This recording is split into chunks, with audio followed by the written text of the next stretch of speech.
Paul, we're streaming live on YouTube now. Great, thank you.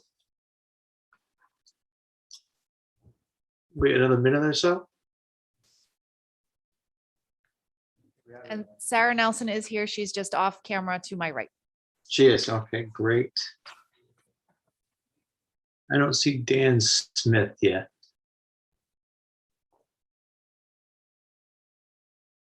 Unless that's Dan Smith right there. Very good. Bob, what are your thoughts? You want to start us off, or you like me to? So I think, Paul, since it's your regular meeting, you'll call your meeting to order, and then I'll call the selectmen's meeting to order, and then I'll defer to you to chair the meeting since it's your regular meeting night. Okay, that's great. Okay, let to go ahead and call the joint meeting, well, the Board of Finance meeting, with special meeting of the Board of Selectmen here also, to order at 7:01. Present for the Board of Finance are Paul Simons, Mike Anderson, Dan Smith. That is Gary Anino on the end, yes. Sarah just off camera, Carl Johnson, Amy Friend, and Winona Burneen, please. Okay, thank you. And the Board of Selectmen will call this meeting to order, a special meeting of the Board of Selectmen. Present is myself, Bob Carlson, the first selectman, Nicole Porter, selectwoman, Brett Mastriani, selectman. Now I defer to you, Paul, to chair the meeting. Great, thank you, Bob. So we have a number of items on the agenda tonight, first of which is public comments. I'm not sure if anyone's in the room. Christine, but I'll ask you if there's any public comments. No one is indicating that they have a comment. Great, and I don't see any hands up online. So, having said that, we'll go on to the third line item of our agenda tonight. Their budget presentations. There's 4 presentations tonight. The first of which will be Public Works. I'm not sure who's presenting on that tonight, but I would ask if anybody is presenting to be up to the microphone before they talk. If there's any kind of a PowerPoint, hopefully that can be presented as well.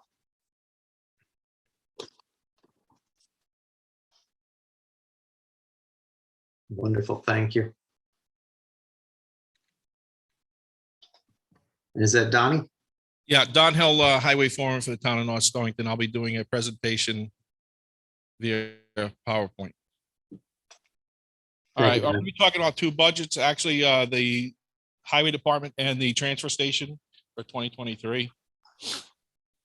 That's the highway garage budget items, and that's the transfer station budget items. So I have to get a little closer to this. For those of you that are new and don't know exactly what the Public Works does, the town of North Stonington Public Works Department covers 55 square miles with 64 miles of roadway to maintain. Public Works Department also operates a transfer station, which has an active bulky waste portion of it. And there's only 2 facilities in the state of Connecticut that actually still have a bulky waste facility. Department annual projects include road sweeping, basin and waterway drainage cleanouts, installation of road. Can we get that out of the way? Roadside mowing and replacing signs, painting of stop bars, center lines, mowing grass of town property, cutting and trimming trees, brush maintenance of the town's property, chipping brush, paving, and trash pickup for the town buildings and all operations at the transfer station. The town maintains both town halls, Center for Emergency Service Building, Recreation Building, Senior Center, this property 298 Wesley Road, plows snow and parking lots and repairs these, mows grass, cuts trees, brush, maintains running track for the school grounds across the street, plows snow at Wheeler, and responsible for the 1750 house and the grounds over on Hewitt. This is one of our guys replacing a post on the side of the road, and that's the loader mixing salt sand. So I do a progression chart showing the years. On the left side is what the actual expenditure was for that year. The base is what the budget was, and on the right was the over and under. So some highlights of 2020, sorry, 2019, 2020. The highest part was 91,000 in the road maintenance that went back to the town because we were waiting on contractors to pave roads that didn't get done. Then in 2020, 2021, we pretty much used the budgets up except for the LOSUP, which is the top item. And that we were waiting on a grant to finish up Kingswood Meadowood. That grant has come in and is part of the base for the LOSUP in 2022. And we're hoping to do that. That's why that money's still in there. We're hoping to do that project in the spring. Finish up Kingswood, finish up all Cedars, and then we'll have Old Colony, Sharon, and one other one left to do. Any questions on this?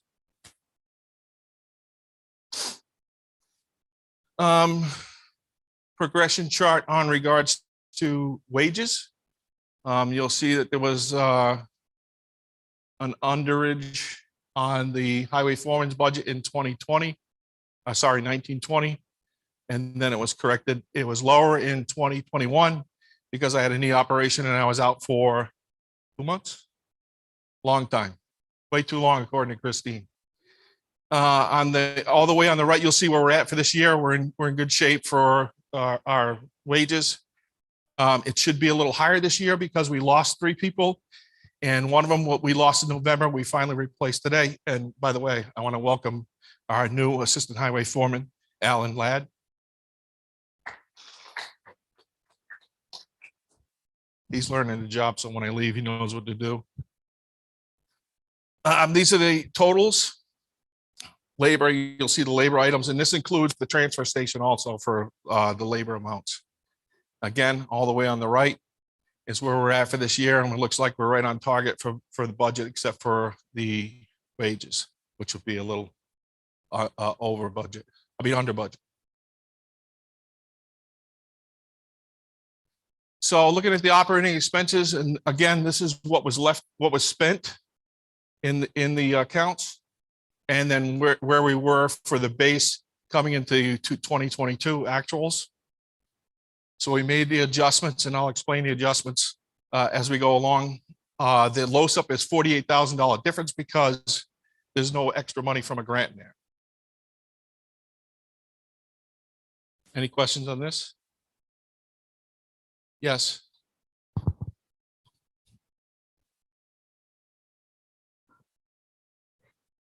Thank you. Can you just clarify what you mean by there's no money for a grant there, and that, like, what? So I see your budget was 98, right, so I'm just confused. Christine can go ahead and fill you in on. So we didn't use the money last fiscal year that was budgeted by the state last fiscal year. LOSIP is one of the state grants that they allow you to roll forward. So this year, fiscal year 22, we are going to be using last year's LOSIP money and the current year's LOSIP money. And that amount is also dictated by the state. So that's why it's going to be $48,881 for fiscal year 23. Same thing goes for state aid improved town roads. That number is dictated by the state based on their allocation. Anything that's either an increase or a decrease will be in yellow. And I'll explain those as we go further in. Personnel expense, increase of 11,398. I'll explain that. So the first one I talked about was the reduction in state contribution. As far as the LOSIP, we're not going to be getting the secondary part of that, which was explained to you. In the labor and wages, this is a contract year for them, so we're anticipating a 2% salary increase through the union contract negotiations. 0 increase in overtime. 0 increase in the second item, which is the B in overtime, which is the snow removal, which may change if we keep on getting these big storms.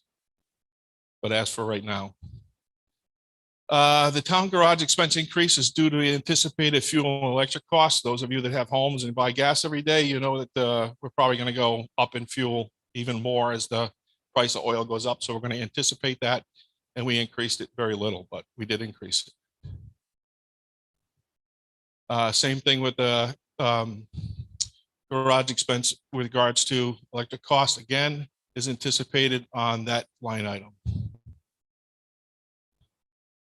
And the garage expense for fuel is anticipated to go up as far as we pay for the fuel for the trucks, the diesel, etc. Any questions on the highway garage? Yes.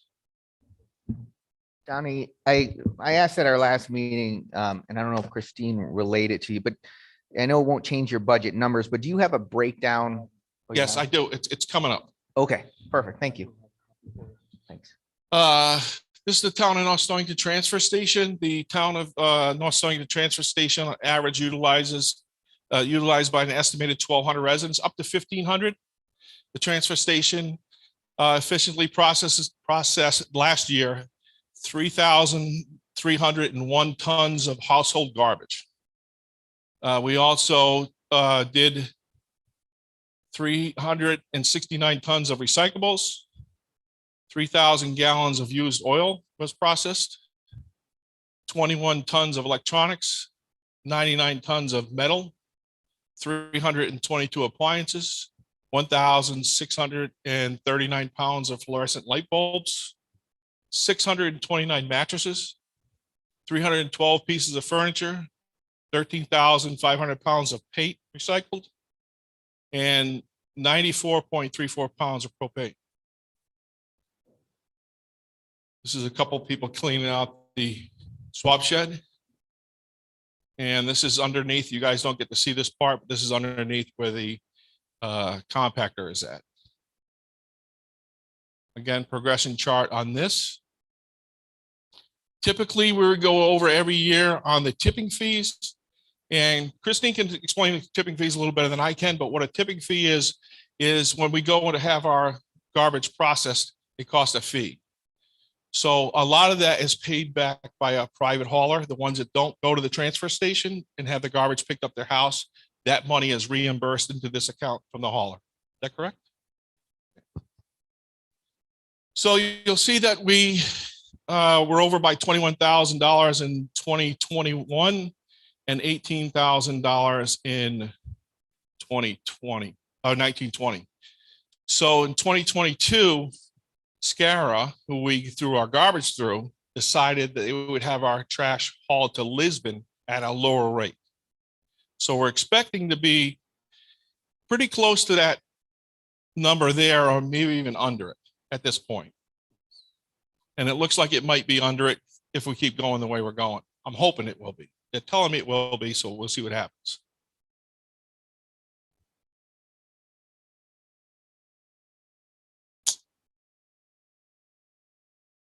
This is the operating expense. Again, what was actually spent versus what was in the budget, and that's all the way on the end is the base for this year, the 2022, and then the previous years is that was actually spent in those accounts. So if you look like the 32, we're real close to that.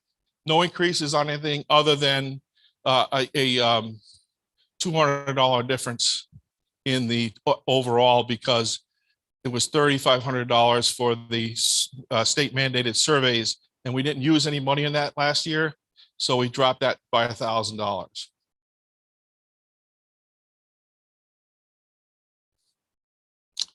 Again, this is the string for the labor, separating the labor out from the operating cost. No change in SCARA tipping fees because I'm expecting the reduction, like I said. And the transfer station, again, the labor being a contractual year is anticipated a 2% adjustment. Transfer station overtime, no change there. We've actually, those of you that knew, we actually reduced the amount of overtime we had at the transfer station by hiring another operator to work up there. So before we had just 2 people up there, when one person took a Saturday off, which was a lot because people, have picnics and everything else on a Saturday, we would have to hire somebody, bring somebody up there on overtime. But since we have two now on a Saturday, we have one person that works Tuesday through Saturday. We don't have to cover that with overtime. Again, the state mandated surveys reduction due to, we didn't spend anything out of that this last year. And the increase for the operation fees up there, the operational part of it, the telephone, gas, and we expect again, anticipated increase due to the amount that's going to start costing people. Any questions about questions about the transfer station? Here's the fuel use. I was asked to do the fuel use on the fire department and the ambulance, how much fuel they use throughout the year and how much it costs the taxpayers for them to use it. This is based on the per gallon at the time that these reports were generated. So you'll see the gallons increased and decreased based on what we were paying for fuel at the time. So over a year period, the fire department used, this is the diesel, 2,450 gallons and 50.5 gallons for a total of $6,277.50. The unleaded gas part of it, 359 gallons for $975.95 for the year. Ambulance used a total of 4,000. They don't use any unleaded gas. It's just all diesel. It was 1,812 gallons for $4,604.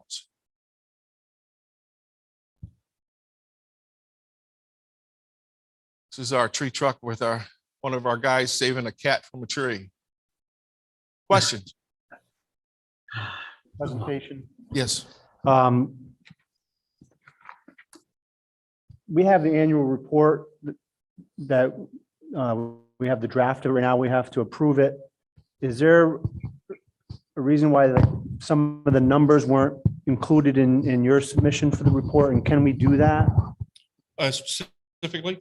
Specifically, budgeted and actuals for the to 2021 and then, or 2019, 20, 2021, so we can see, what was budgeted for last year and what was used, just basically what you showed, not necessarily not what you're proposing for this year, but for the annual report for last year, just provide the information in a chart form, kind of like if you look at see like the Land Use Commission Department and EDC and everyone else, they always have what the budget was approved and what was actually used. That way we can, every year in the annual report, your numbers are there. I'll let Christine answer that. The supplemental information that goes at the end of the annual report is the full audit. So I'm not sure if the information that's in there would suffice for what you're looking for the highway department. I'm not following you. So at the end of the narrative piece, we put the full 67-page audit. So that has the budget, the actuals, any transfers or anything. So that may have the information that you're looking for. It would have it for all departments, but most of them give us it right there in their little piece where it can be seen. And I mean, it's just basically what the presentation you just gave minus what you're proposing for this year. Right. So my information comes from the bookkeeper who gives me what's called a manager's report. And that tells me where I'm at versus because I reconcile a secondary system at the shop, see where I'm at as far as numbers, try to get as close to the budget or save as much money as I possibly can or have to spend money either way. I know where I'm at. So when I go and ask for a manager's report for the bookkeeper, that's the information that's in there. I can do it. It's not a problem if that's what you're asking. It is. I don't have a problem with it. I mean, it's not just gonna be your department, any department that doesn't provide, it's, a simple graph of, here's what was budgeted for every single line item given to your department. Here's what was budgeted, here's what's actuals, and here's the difference, and here's what we're giving back at the end of the year, or here's what we're shortfall. Right. Just so it's in there, we can see it. It's, we don't have to go searching for it. And just add that, you have your 2-page report, which was here, you just something graphically that we can go to the same, 2 pages more of graphs. Yeah, I have no problem doing that. Okay, thank you. I think that would help with the annual report, and I would be more comfortable saying, because we're responsible for it. Yeah. And to have the information out there of what you were given for people to go see, and there's the information right there. Yeah, no problem. Any other questions from board members too for Don? Is that Carl? Yes. Carl. Yeah, please go right ahead. Does the school get their gas up there and does that get refunded back or how Yeah. does that work? So the janitors have a van and equipment there that they do get from the highway garage. Yep. Also, they also have buses. All the buses get their fuel from there. And once I get the fuel bill in for when we run low on fuel, I order fuel. When the fuel bill comes in, we bill them for whatever their use was. And also, It goes to their budget. correct. Okay. Thank you. So is that diesel fuel number in your budget to start and then the revenue comes in from a different area? So So, out of this 54,000, correct. the school buses, Correct. is in there as So well. when they get fuel, that when I get the bill, the money comes out of the bill, except for what they used. Then they're sent a bill for their amount that they used, and then they pay the town back. do you have an estimate on what that is a year? No, but I can get it for you. We can run numbers. That'd be, Very simple to do. that'd be great. I thank you for doing the highway, the Yeah. ambulance and No fire problem. as well.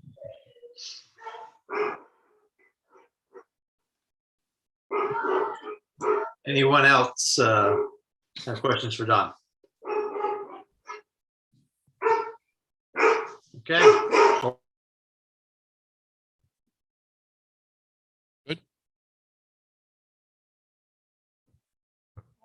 Donnie, I have no questions. sorry about that. My wife Just just got home. thank you for running the town so well. All the people. Appreciate it. Listen, I'm not there by myself. We have a great crew. These guys up there, this snowstorm that they worked was incredible. We came in Friday at 10 o'clock at night. And I told the guys that if it slows down a little bit to take a nap, and it didn't slow down, and they were awake all Saturday. And then right around 10 o'clock Saturday night, it started to slow down a little bit. And I told them to go get a couple hours sleep, and then we'll go back at it in the morning because the road still needed attention.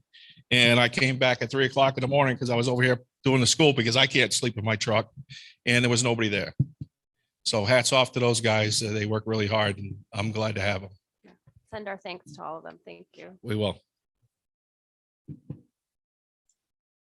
Great, thank you, Don. Next up, I think we have the fire company. Is that true? Good evening, Chief Steiner from the fire company doing a presentation with the fire company. Do we have a slide or anything up there for ours or not?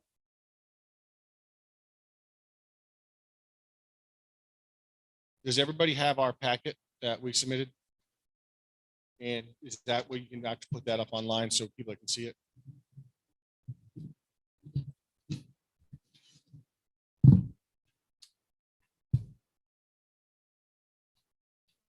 So basically, the fire company's budget's broken down into 3 line items. Well, 3 major line items, but then the fixed charges are separate into the selectmen's budget. Start off with the alarm communications budget. This year, we have an increase of about $1,600. You want us to go, when we go line by line through each item? You want me to do that, or do you want to highlight things? All right, I'll go through the highlights. The biggest things we have on the operating this year is the alarm and communications went up $1,000. Our radios are costing more. Right at the beginning of last year, we had a radio tower failure up on Wyeth Road, which put us behind the 8 ball right off the beginning of the year to service all of our radios in the trucks and all the portable radios. Going down again. Next, we have a decrease in rescue expendables. This is a lot of stuff we're using with the ambulance. So we jointly share some things and some things we have to buy on our own. So we were able to decrease that this year for a little savings. Fire prevention and training, you'll see a $3,000 increase on that.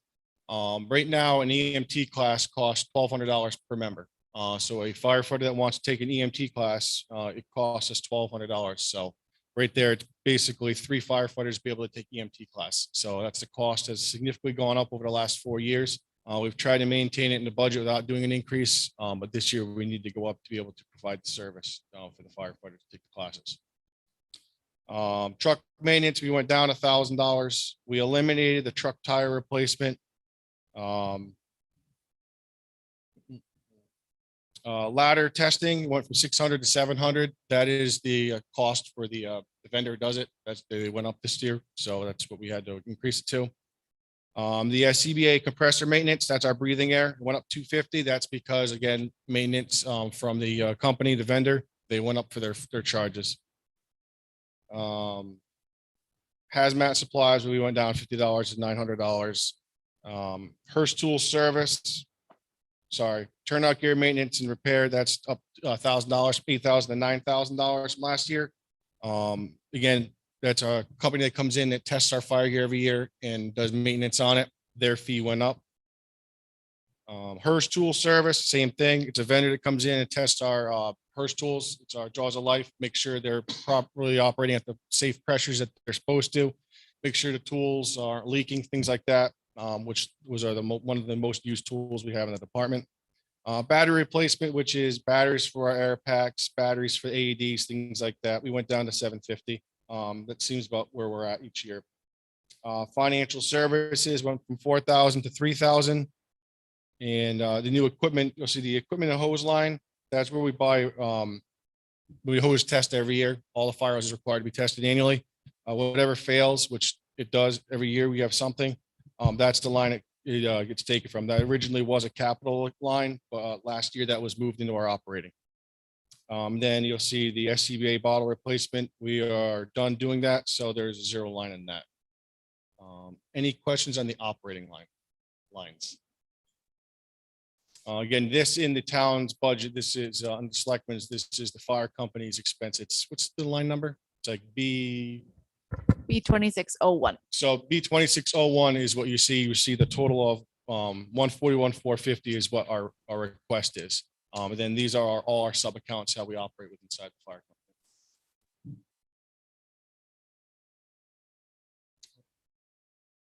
company. We'll go to fixed charges.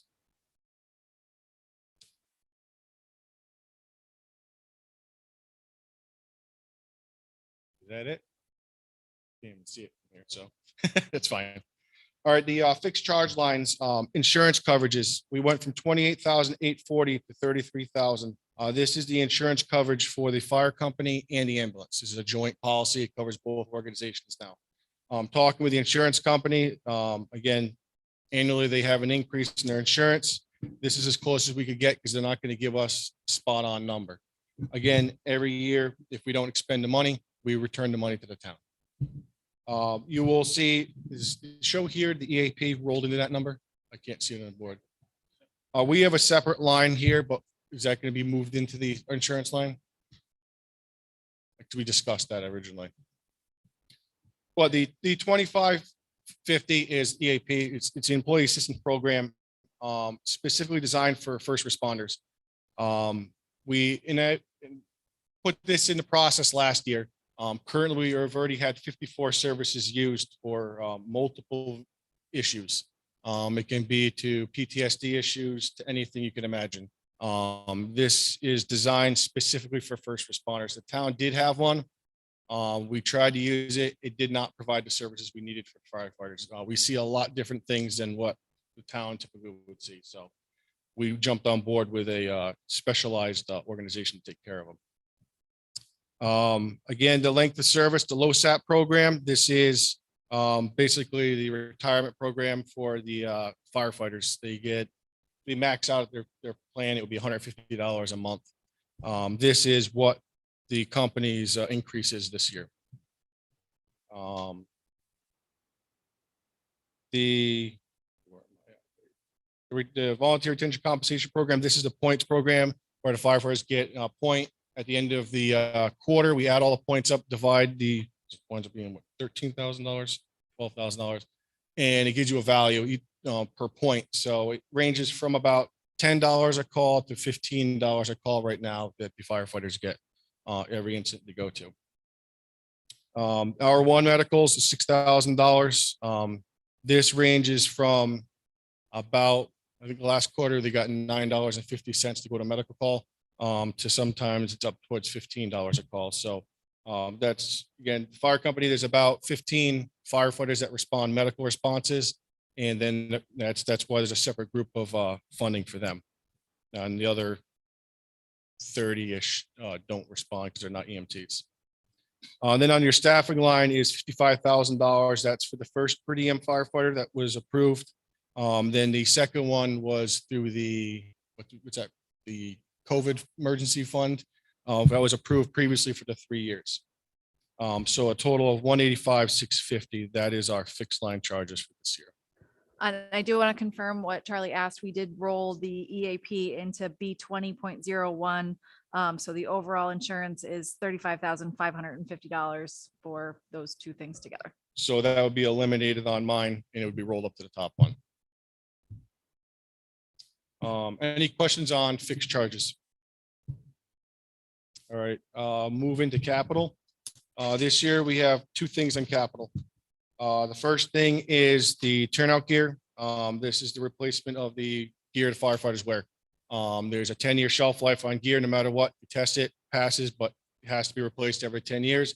This keeps us on the cycle that the gear is always being replaced in a timely fashion. So every year you'll see this in the budget. It's gone up because we've had to increase it for the paid staff. We have to buy them gear, as well as continuing making sure we replace the gear for the volunteers. And the new line you'll see is $11,000 is rescue gear replacement. This is for the rescue truck. The rescue truck is a rolling toolbox. This year we're looking, and there's a lot of things that need to be replaced over the years. Right now we're focusing on the airbags. I meant to bring one tonight so I could actually show you what it looks like. But there's a rubber airbag that's about that big that picks up 4,000 pounds. So if someone's trapped in their car, we use these bags to lift them up. They only have a shelf life of 10 years. We're coming up onto that now. It's a rubber bag. If it's dry rot, it cracks. The time to find out it's bad is not when we're trying to lift the car up if someone's trapped under it. So it's recommended to be replaced. We need to replace it. As well as our breathing air hose. There's air hoses that we use to go into confined spaces where we might not be able to fit with our full air pack on. We have a smaller one. The air hose goes out the tank, so we can go inside of a tank. Those air hoses are coming up to 25 years old. They're starting to show dry rot, cracks on them, so they need to be replaced. So this is basically a line to start replacing the major equipment on the rescue truck that is coming up on its life expectancy, which would also, in the future, you'll see, if you look at the long-range capital plan, that the rescue truck is coming up eventually for replacement. This equipment would be carried to that truck. So it's not when the new truck comes, we throw this away, buy new stuff. It continues with the new truck. That is my total. It's $34,000 for capital this year. Any questions? Sorry, thanks. The ESO program, Oh, yeah. the handout, is that what we talked about as far as possibly using ARPA funds that you had requested? Yes. funds I have for. that still in here. So I'm just gonna jump in for a second. So the town has an internal threshold for our capital plan that things have to be $10,000. So the chief put in the $7,500 for the ESO program, and I let him know that that did not meet our threshold. So he did submit a letter to the Board of Selectmen to have it be a candidate for the American Rescue Plan funds. So Charlie, I don't know if you want to give a little bit of a Oh, summary yeah, about that's that. fine. Yeah. Sorry about that. I already removed it from my budget. So the ESO program is the software to report fire and medical incidents on the fire side. So every fire call, every accident we go to, we have to file a report with the federal government and state. The current program we have is called Firehouse Software. As of December this year, they're pulling the plug on it. It's no longer usable. They won't accept it. So ESO is the company that bought them out. We have to get that system to be compliant with federal and state. If we do not do this, we cannot submit as a town for grants. There's a lot of things that hinge on being able to file for grants. And if this reports are not filed monthly, we cannot file for grants. That is a big thing at the selectman's office. I'm pretty sure Sean and everybody's seen him in the past where if we were late, they send you a notice, hey, you haven't submitted your reports yet. If you fail to submit these reports, you're ineligible for grants. So this is an important thing for not just for reporting, but also keeping us eligible for filing for grants. So I just want to make sure that if for whatever reason it's not approved, it'll be put back into your operating. I would budget. have to talk to the selectmen about that. I don't know how we would handle that. So I know that's, I mean, I'd have to talk. I don't know. Okay, I don't know how we would address that.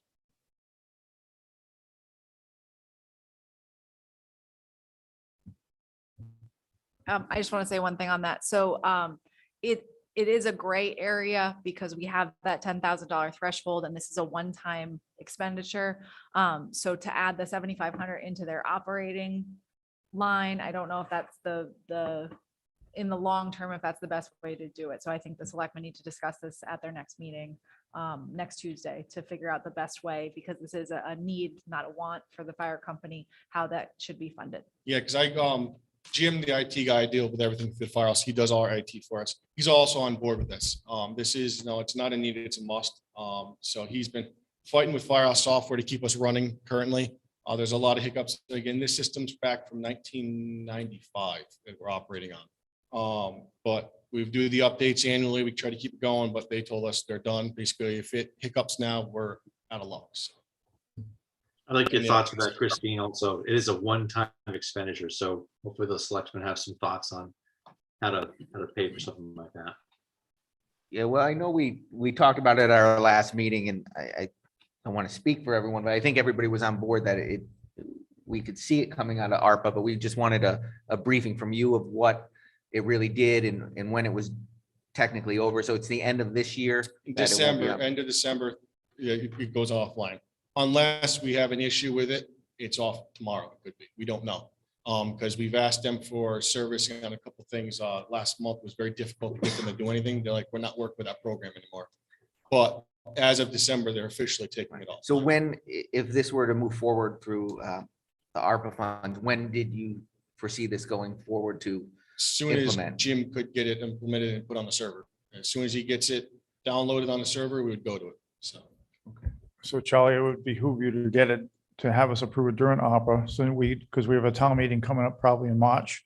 We get it sooner instead of later, where if we wait for it to go back into the budget, even if it goes into capital and we change the threshold to 7,500, you wouldn't have it until after the fiscal year. So. Right. I got a question. Charlie, the turnout gear and the rescue gear replacement. Yep. You do it all at one shot, or you got them spaced out so you're not spending as much money in one? No, this 23,000 is one order. One So order. all 7 sets get ordered at once. Yep. We ordered our set this year in October. They will not be until April. Would- So that's how long it takes to get Would it be fired. better for you to start staggering them so it wasn't such a big increase and you also Well, don't that's have what them this- all that's fail what at the this same time? is. Okay, This is only 7 sets out of roughly 45. okay, sets that all we right, that's have. my, Yeah. yep, thank you. Yeah. That was my question. Yep, this does that. So we do the staggering every year. Are there any other sources of income not shown? I mean, I see the B 26.01, but is this the full department budget? Yes, this is the entire fire company budget. So there's no other revenue coming in This from other is sources? not for the town side, no. This operates the operating of the fire company. I'm confused. Charlie, we have a lot of new board members, so if you can explain the difference between the company side Okay, and the all right, town the side. fire company is separated to the town portion, which is the town funds, and which operates the operations of the fire company. Then there's a company side, which is the company where the money does not intertwine between the town funds and the company funds. Everybody where there's a cell tower on the old property, the fire company gets money from. That money is set in the account that operates the fire company's functions, like the cleaning supplies for the current building that we pay for, our banquets, our uniforms. What else am I missing? Basically, our banquets, all that stuff that we do that's not in this budget is what the fire company uses its money for. And there's no transparency to the town into those revenue streams. We've shown that before. Once before, but legally, we have to show the town funds. Yep. Which we do. Yep. Thanks. So Charlie, how much did you turn back to the town last year? What was your actual spent on these? Christine, do you have that? $3,053. 13 cents. Thank you. Thank you. Thank you, Mike.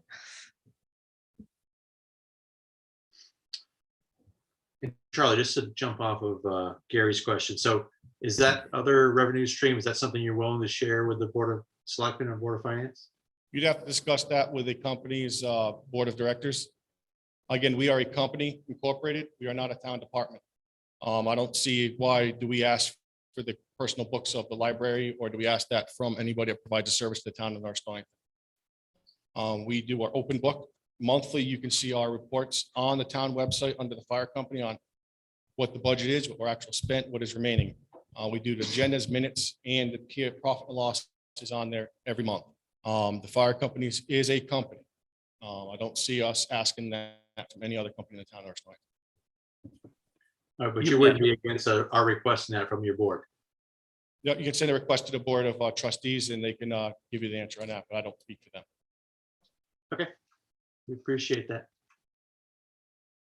Charlie, I just have same question I had for Don, that, and you do provide your information of what was budgeted in the operating fixed accounts and capital funding in your, for your annual report. There was some charts and stuff that you were showing from, like, 2 years ago and last year, what was budgeted and what was used. Right, I think that'd be helpful to have. right. That is on, that is. what Yeah, we're talking in about. the stuff that was in the packet, we That might, is what you're asking for is posted monthly on the town's website from the fire company. If you go to the fire company's website, you go to agendas and minutes, that profit and loss sheet monthly is posted. sure. So that is available. So, and at the end of This the is one year, thing that's on, this is on the town website. It's, Yep. it's the annual report. Every single department and every single thing that gets town money has to right, basically justify why, Right. what they did with the money, which you guys, obviously you guys have done a ton. And I'm not, I'm not trying to knock anybody, including, Don. I'm just saying, for this purposes, to start having a better process with regard to the annual reporting, if you you look, want that sheet on there? yeah, just have the That's fine, sheet 'cause like, we do right that. behind your report. Right, that's fine. We already have that. We do the year closeout when we give the money back to Yeah. the town. We have that sheet already, so we just got to Right, attach so it we can to it. see maybe 2 years worth and not what That's your no budget problem. asking for in this budget, but just, how did last year pan out with the last year or That's two? not a problem. Okay, easy. thank you. And I just want to, and some of this might be my learning curve. When we build a budget at work, I literally have 2 years worth of past actuals and budgeted. And then I actually have half a year, and then we annualize it to take. So for me, I might be not looking in the right places. I've looked at the SharePoint site. Thank you very much, Christine. That had a lot of information. But when I'm looking at budget, I have to say the same thing. I'm so used to seeing actual with approved and then an annualized for the first 6 months. That helps me, helps the town understand where we're going to be financially at the end of this year, and how we've done. So it's helpful for me to hear that you guys have turned back 3,000 and change to us. That to me tells me you guys are absolutely managing your budget correctly. Moving forward, that is helpful for me, and that's how we build our budgets at work. And maybe I'm just not looking in the right places for that information. So the way that we have it set up, we have the actuals for fiscal year 21 in the budget that I gave you guys at the last meeting, the selectmen's meeting. Board of Finance hasn't seen that yet because it hasn't been moved forward from the Board of Selectmen. You get the profit and loss statements at the end of, well, you get this month, you'll get the December, so you can look at that. But a lot of the expenditures that we have don't happen in a regulated way. Like we won't get the bill for the troopers, for example, until the end of the fiscal year. So right now that line only shows the quarterly overtime that we get charged. Same thing with our pension deposit for the town. We don't make that until after the end of the fiscal year. So we don't really have projections or anything I'll make sure that before the end of this week, I email you for the month ending December 31st so that you have it, so you can look at that. But we don't have anything that would be the same as a private corporate report, just because that's not how our invoices come. Thank you. Any other questions for the chief? Hearing none. Thank you, chief. Appreciate it. Thank you. Okay, next up is our land use department. We'll be presenting on that tonight.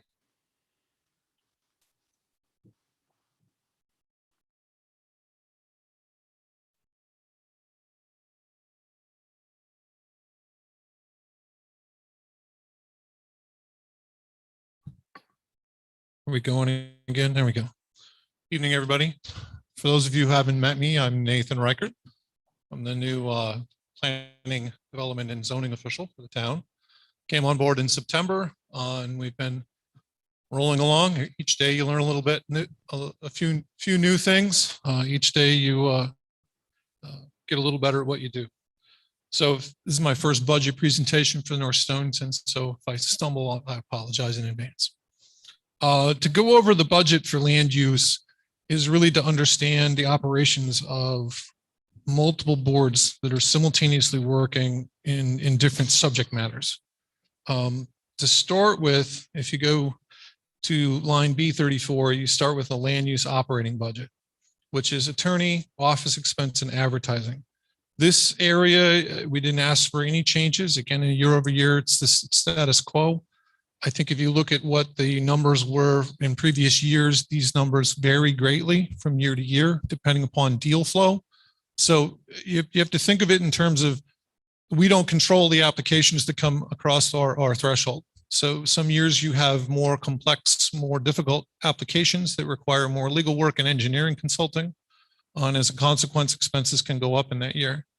Other years you have more just administrative approvals. And the department in recent years has actually moved towards and away from board level activities and tried to make more administrative approvals, because it makes the efficiency of the department go much quicker. It makes us more responsive to applicants so they can get their permits and get on with their projects around town.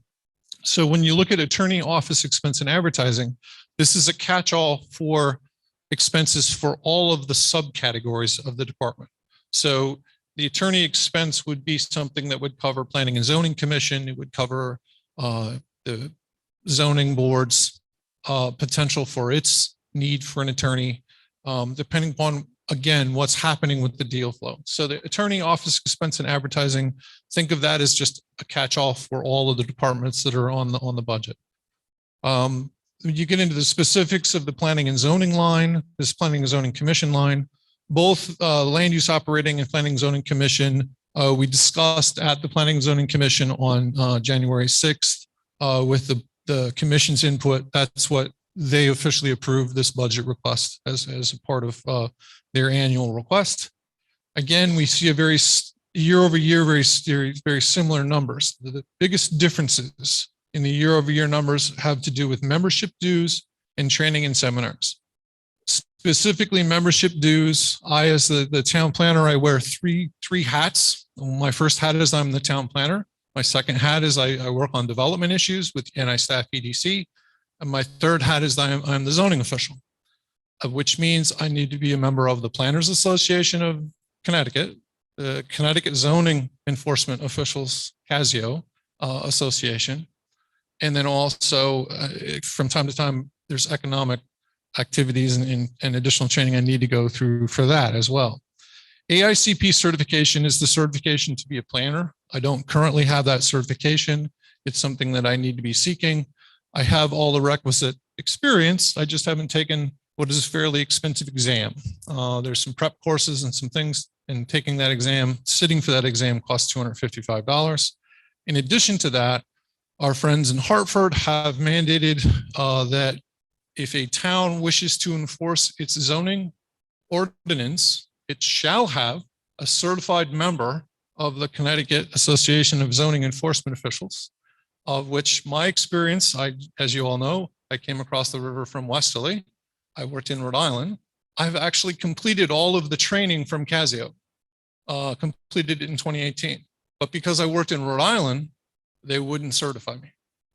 So I don't have Connecticut experience as a zoning enforcement official. So I will be writing a letter to our friends at Casio actually in the month of February as I join the organization, requesting that they accept the fact that I've passed the 2 classes, that I've done all of the years of service that's necessary to be certified, and that if they would exempt me in and allow me just simply to write you have to write a final paper to be certified, that I can skip to that step as opposed to going all the way from the beginning forward. We've budgeted it so that under the assumption that they're going to tell me no, that I have to start from ground zero, which means I have to attend a week-long class, 2 week-long classes, one in the spring and one in the fall. They're actually quite amazing classes. The legal class is taught by one of the most terrific statewide officials or statewide attorneys that litigates in front of the Connecticut Supreme Court, the United States Supreme Court. Training is amazing, but it is a week's worth of time and $600. So it's $1,200 for the certifications and 2 weeks of my time that I'm hoping not to have to spend again. If I have to, I have to, because the town has an obligation to have someone seeking certification by the end of 2023. If you're in the process of getting certified, you can still continue to enforce. Ultimately, by the end of fairly quickly thereafter, you're going to need to have a certified zoning official in order to enforce your zoning ordinance. So it's a state mandate that's coming down the way, but because of it, we'll have additional training expenses. That's for Planning and Zoning Commission. Again, really it's staff training is the only year-over-year difference. The building department is, we are in year 3 of a 4-year contract with the building official. Effectively, the expenses there are, set for the year at $31,200. That contract is not subject to wage growth, given on any of the bargaining agreements. It's a flat contract. That's why there was a negative 800 in last year's budget. The assumption was it would go up with inflation. It did not. That's why there's a negative number. So it's $31,200. It's a flat price. This is year 3 of 4 for the building official, who's been doing a terrific job with a lot of additional permit inspections. Training and travel expenses, again, fairly small plugs. Just we've not used those line items in the last couple of years, but just in case, we've got $100 there. And then $1,000 for the new code book cycle. In order to get all the up-to-date code books, it's about $900 to $1,000 to get your new set of code books that they're expecting the code will be re-released in the upcoming year. So that's what we have, the $1,000. Last year's $1,000 was not spent because the code cycle, they didn't get the new books out. So when the new books come out, we were required to buy them. Moving on to our friends at Water Pollution Control Authority. And do we have anybody who's joined us from WPCA? It's our chairman with us. And Carl's on WPCA as well. Do you have anybody online?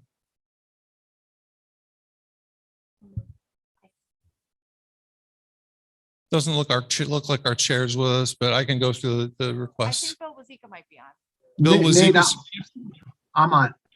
Okay, so to give you guys a brief introduction, Bill Wazika has been working with us. He's a contracted employee, and he's been working with WPCA to update I always get this backwards because it seems antithetical in my mind almost, the sewer avoidance plan. So we're trying to avoid sewers. And if we wish to avoid sewers, we have to plan to do so. And our friends at the WPCA we've engaged Mr. Wazeka, who comes to us as a retiree from DEP. He has a long time service in the water departments of DEP for the state. He's been helping us and the WPCA work through basically 3 initiatives that we're working on. One is updating the sewer avoidance plan. The second is looking at the regulations relative to a sewer authority district within the resort commercial zone, which is out by the casino. and being able to extend that as a potential sewer and water district. WPCA would control, in effect, has been granted a franchise to control the rights to all sewer and water within the community, except for those that it contractually lets out. One of those would be, we have a sewer district that's in the southern part of the community around the Rotary, in that neighborhood, that if somebody needs to hook up, we can accommodate them. Same thing with the resort commercial. We're updating regulations relative to the WPCA's operations and how they make their decisions and what it would look like to add that additional sewer district for the resort commercial. So that whole process is going to take some time, as well as some legal review, which is why WPCA is asking for an additional appropriation.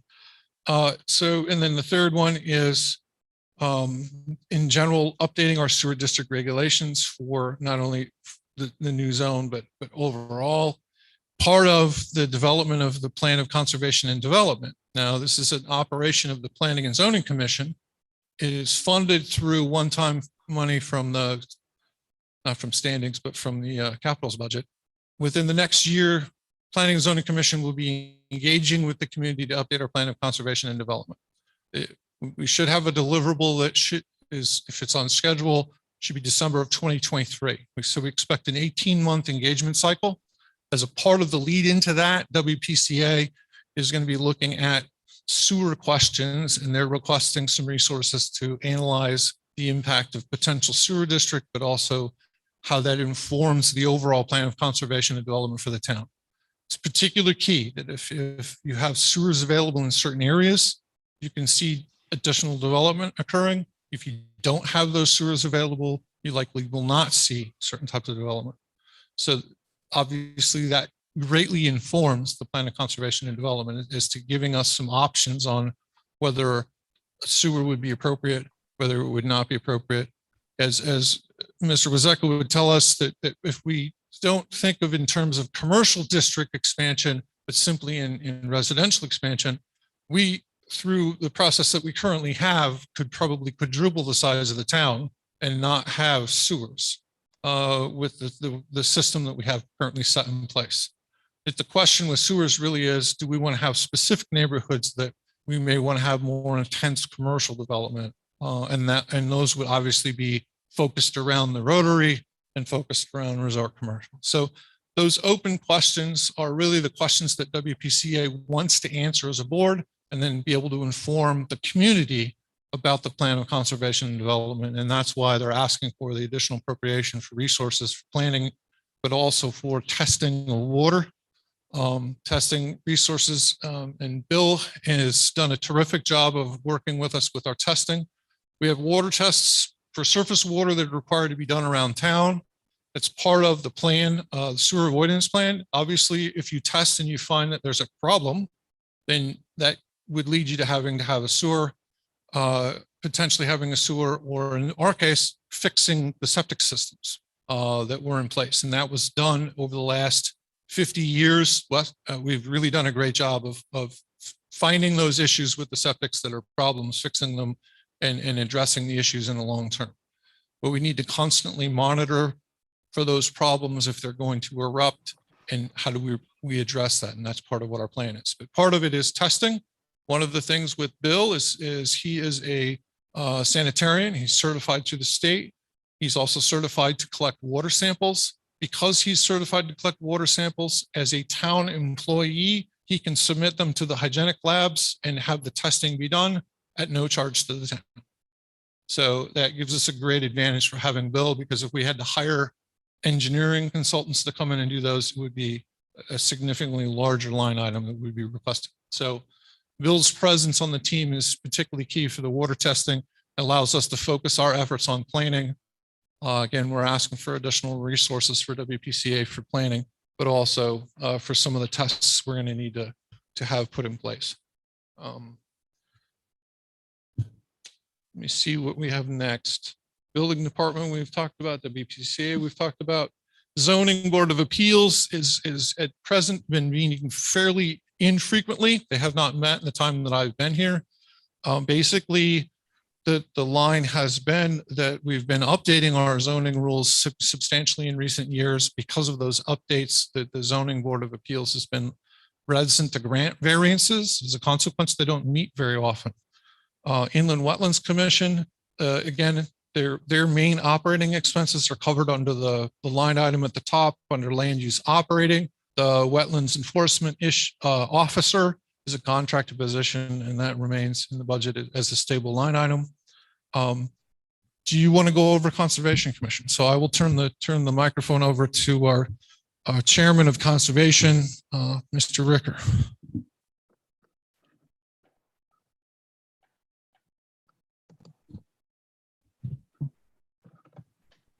Bill Ricker, Chair of Conservation Commission.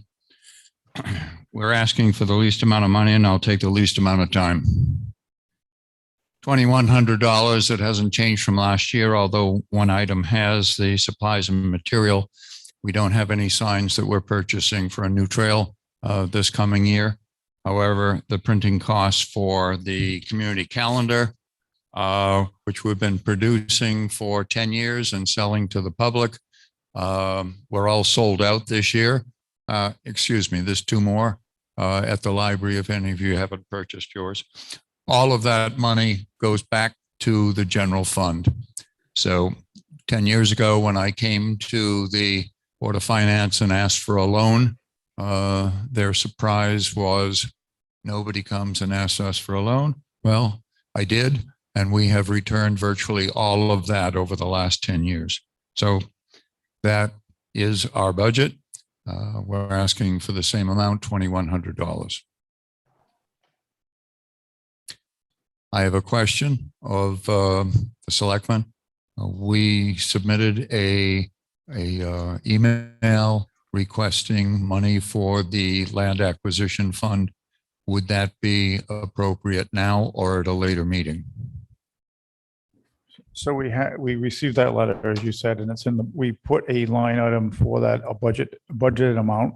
I think you asked for $20,000. I think right now it's in the line as a $10,000 budget item, and it would be discussed by the selectmen on the February 8th meeting. So, I mean, if you want to mention it now, you can, but it'll be under discussion on February 8th by the selectmen. So I can wait until February 8th. Sure, if you'd like to. Good. Thank you.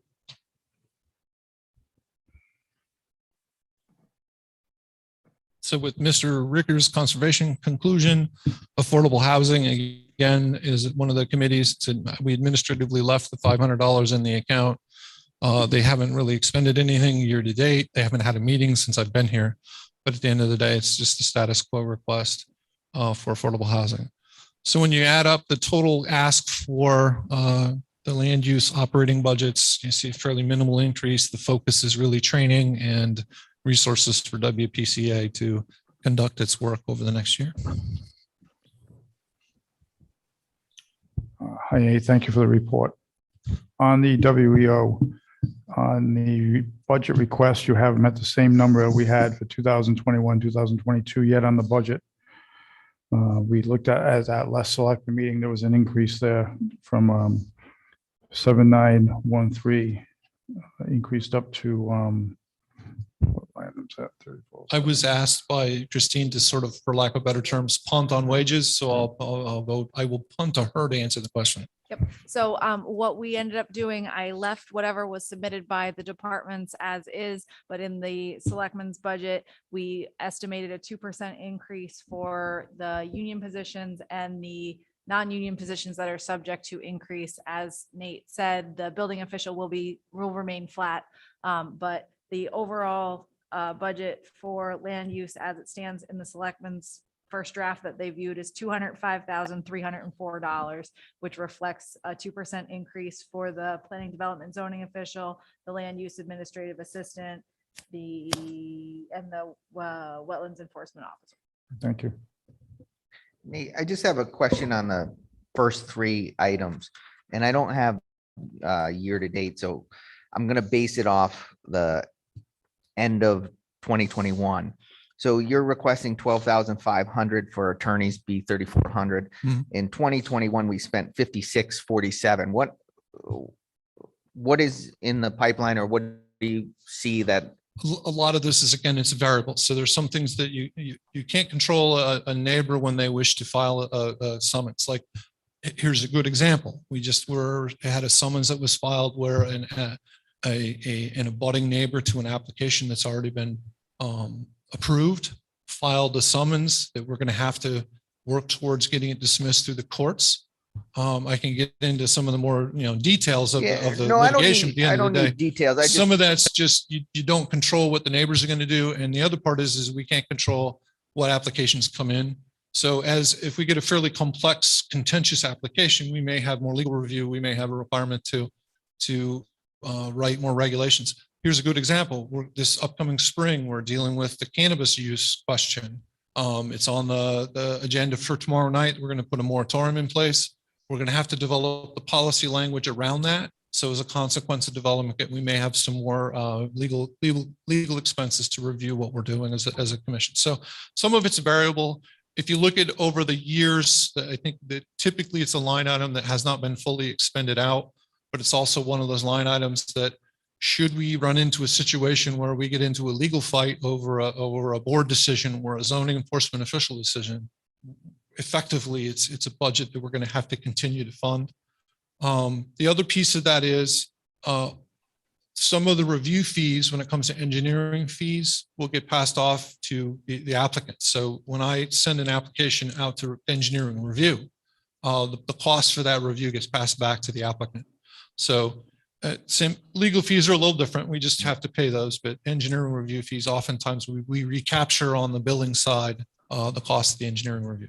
okay. And then the next one, the office expense, 2021, we spent 1466, and you have 4,500 in here for last year and this year. Just what kind of office expenses that you see such a big difference when 2021? Again, office and advertising kind of flow together. Okay, yeah.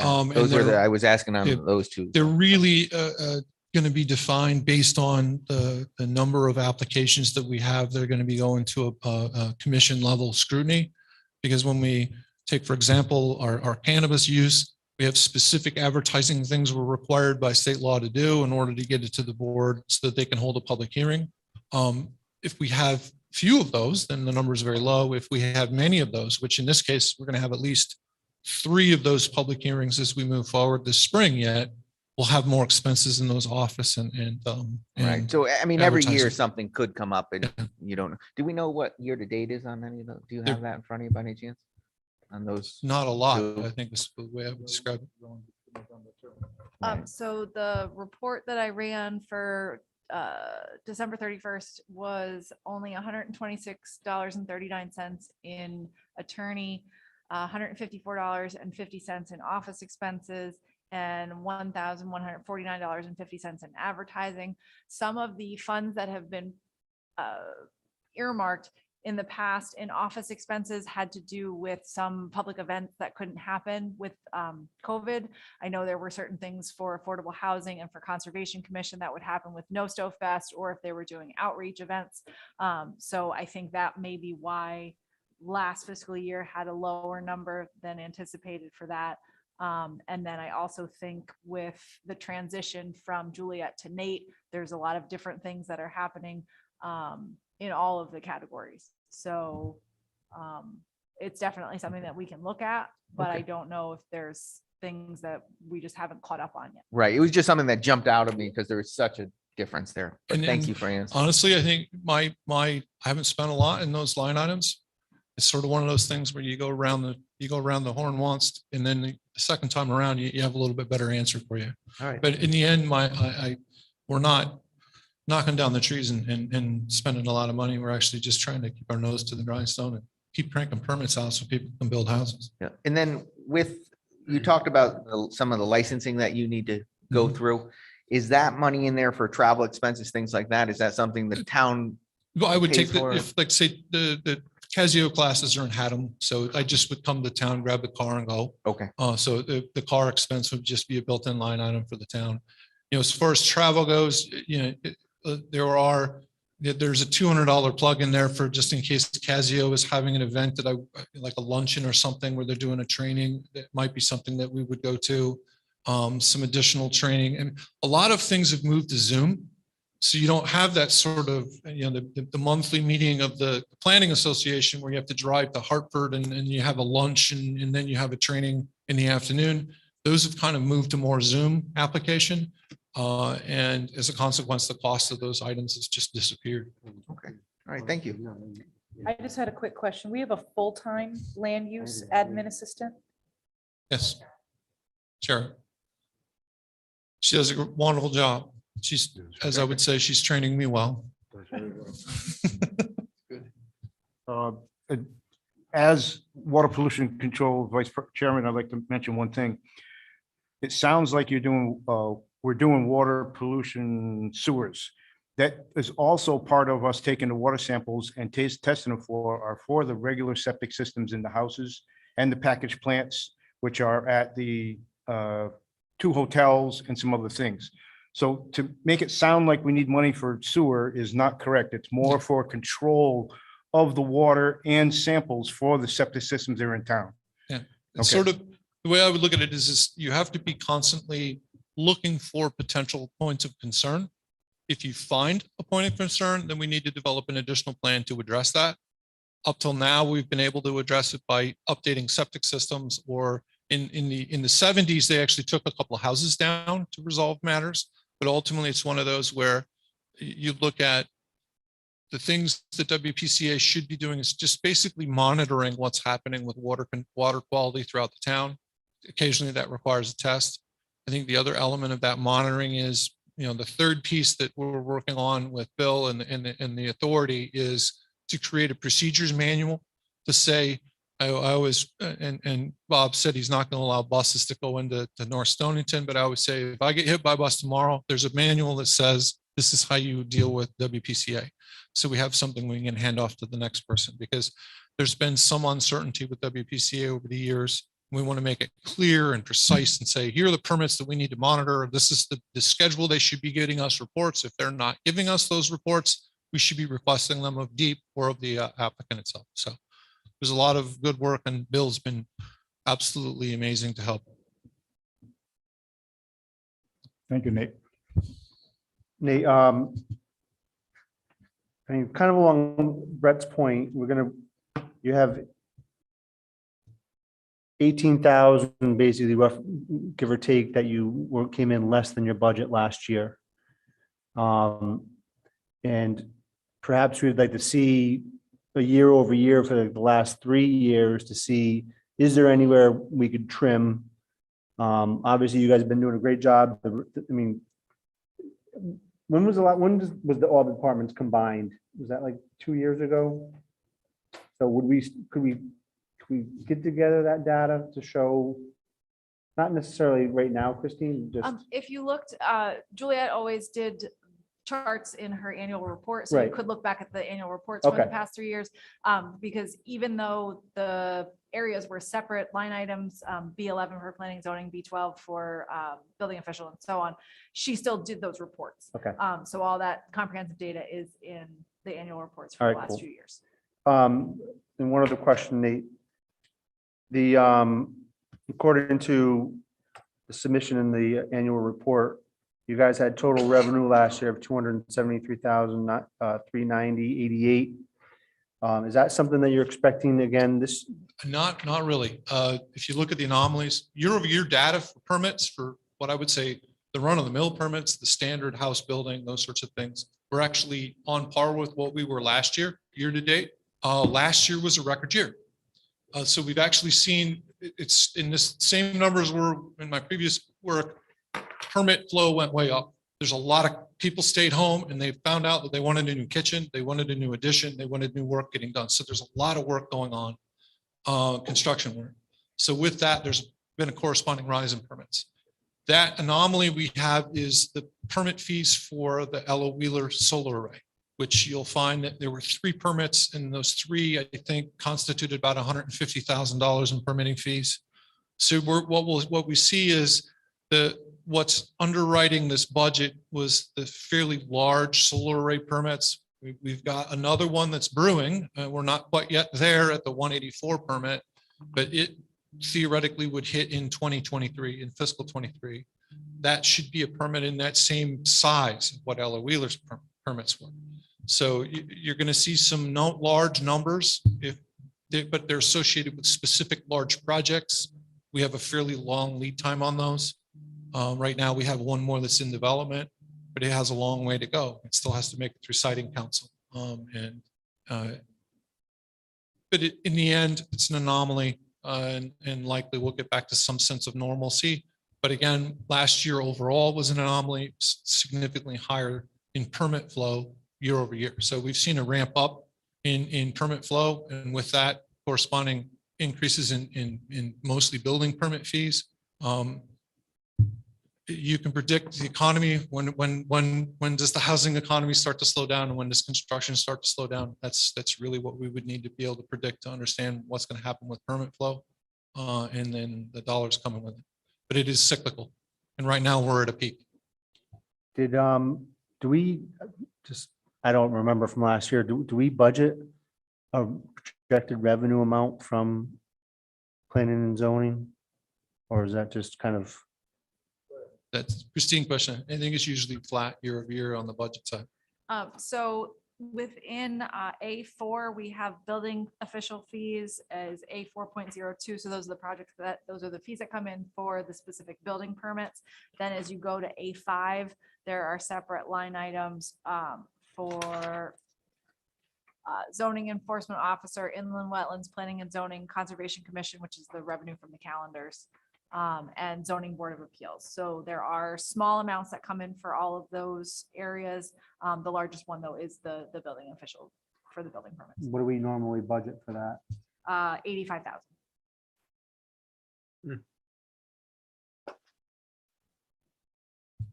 We had revenue last year roughly 273.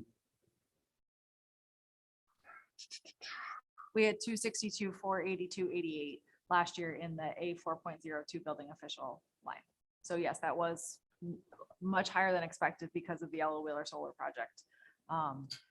You know, we can put more in those lines, but you can't anticipate that you're going to bring that in. So The fees are directly tied to the project value. So when you have large projects coming through, or, you know, most of the time, most of our projects are new house construction and then major remodels. So that's our normal status quo. The anomaly of the solar arrays, I think we're going to see, like I said, we've got one big one in the pipeline, but that's going to be a one-off permit fee. And, you know, for us to guess as to, I wouldn't want to put it in the budget until the check comes in, so to speak, because they have a long way to go on that. You guys changed your fees though. You increased your fees. The didn't you, fees for- changed before I got here. I couldn't tell you the details as to But it how was they, changed but this they, last year. I wasn't it? think they did go up, but they hadn't gone up since like the 1980s. Right. So there was an adjustment that was made, but it had been a long time in coming, so to speak.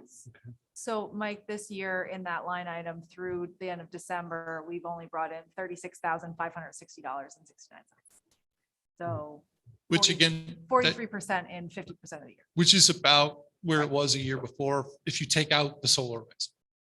So what are we gonna budget for? Right now, I have it projected at 85,000. But again, if the selectmen want to be a little more optimistic, we can always go that route. You just said we had about $36,000 in there for 50% of the year. Yep, 50% of the year so far, we brought in 36,560, which is 43% according to QuickBooks. Yeah, sounds like even the 85 might be a little optimistic, but hopefully we do better. Okay, Spring's coming. that's Yes. right. That's right. The shed and pool season will That's be right, I upon needed us. that. And we'll have lots of folks coming through. And again, it's, I think you've also seen some projects that people have delayed because the cost of materials has gone through the roof. So you've seen, you know, the deck addition, the window job, those sorts of things. You've seen a little bit of delay in those because the lead times and the costs have gone up. So, but even with that, our deal flow year over year is on pat to being equal to what it was in the best year we ever had. So it's, there's still a lot of construction going on. Great. Thank you, Nathan. Any other questions from Nathan? Okay, thank you very That's much. Thank you. And the last presentation for tonight is EDC. I'm not sure if Brett or somebody else will be doing that. Probably not Brett. Sammy's here. Sam sure runs a very good. Welcome, Sam.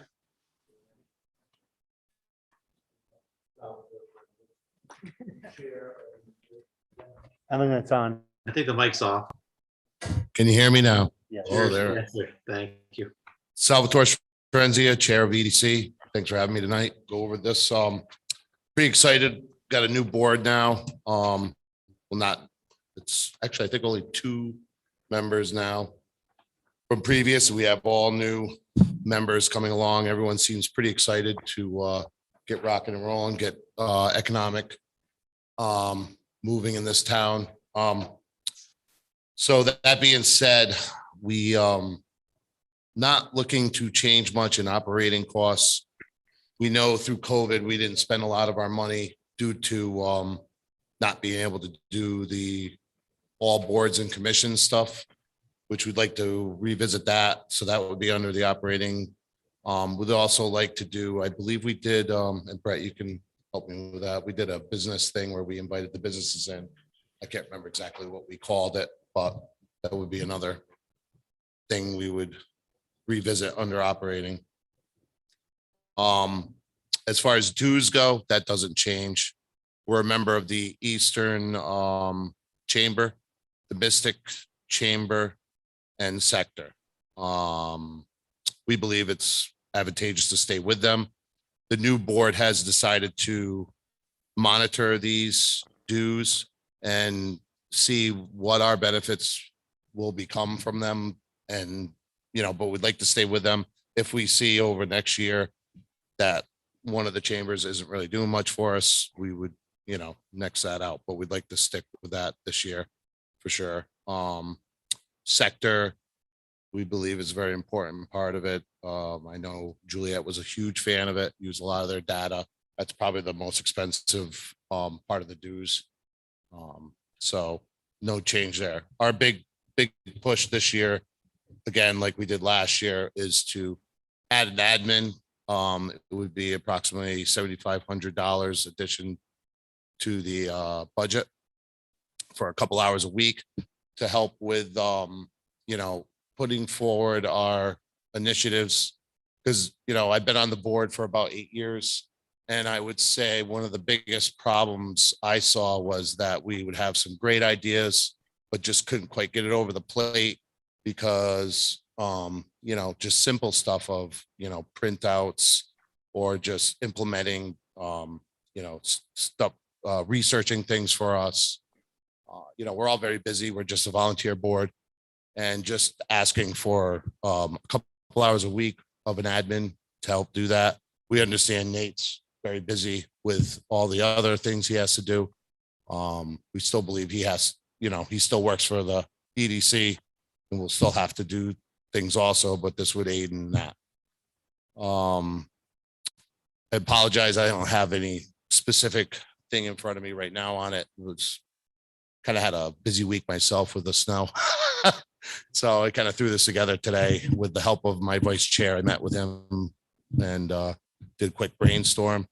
Pretty much what I came up with for now. And if you wanted more description of the hiree, I could go back to the board next week or our next meeting, or I could try to get a special meeting to, you know, come up with, you know, more exact stuff if Board of Finance and Selectmen choose to want that. But other than that, I'd just like to open up for any questions. So Sam, the EDC coordinator, I know there's been some talk in town about trying to share resources with other towns. Any avenue for something like that for that administrative support, or is that really just too far of a reach? Or have you guys talked that through yet? I mean, there was a brief, I don't know much about that. That could be something we could look into. I don't know a lot about that. If anybody else does. Yeah, it may be a reach. I know that's kind of talks in town, maybe. Yeah, I mean, we're not asking a lot here, just like a, couple hours a week, Yeah. but it's up to the boards.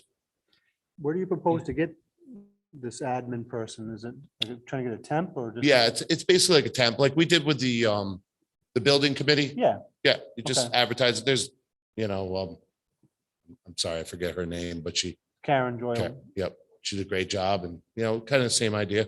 There's people out there that just want temporary work, and I don't think it'd be a hard get to get. And maybe there's another board that could use this help too. And I don't know. They could have a little more symmetry to it. Christine, not knowing all of the town employees that we have at the town hall, and just kind of learning that we have a full-time land use admin, is there anybody that you can identify that might have 2 hours a week that could dedicate time to EDC? Well, she's probably listening to the meeting right now because she's taking the minutes for the Board of Selectmen, but this could be something that we could add on with Ivana. We haven't talked to her about it because I just thought of it as we're sitting here right now. But she has a strong interest with, she does social media for the town. So she could, if that's, depending on what No, that the would things be are that you're all looking part of it. for. I think she could have some additional time Mhm. that she could devote for additional wages to helping economic development. Yeah. I think that could definitely help her with her skill set and what she's looking to do. Because she does work part-time for the town right now in the mornings in the selectman's office. So if that's something people can pursue, Ivana, we'll talk about it tomorrow. I just wanted to touch base. So I was on EDC, but when we passed this budget to push it through, and we talked about 5 hours a week is what was needed. And it was for the basic administration of the programs and, compiling all the information and putting it together. We have the old, from last year, the job description that I'll send to Sam, so you guys can take a look at it. It's pretty much the same as last year. It's all basic help in admin to help alleviate some of the stuff that Nate has to do. I am a little concerned on the summary sheet where it says this person would serve as an economic development liaison to the business community. So that might be something new that you guys discussed at last night's meeting, but it was never the intention of that job description to have that person be the contact for businesses. It was more to help Right. get everything ready to go. Yeah, So I mean, then- it's more of the an outreach. admin thing, and I could bring that up to the board. Unfortunately, due to the snow stuff, I wasn't there last night. Hence why I had to have the meet today with my vice chair. I don't think they discussed that. So, yes, we would revisit that. One of the things that I just want to point out, so on the submission that EDC did, they made a B15.03 website reboot.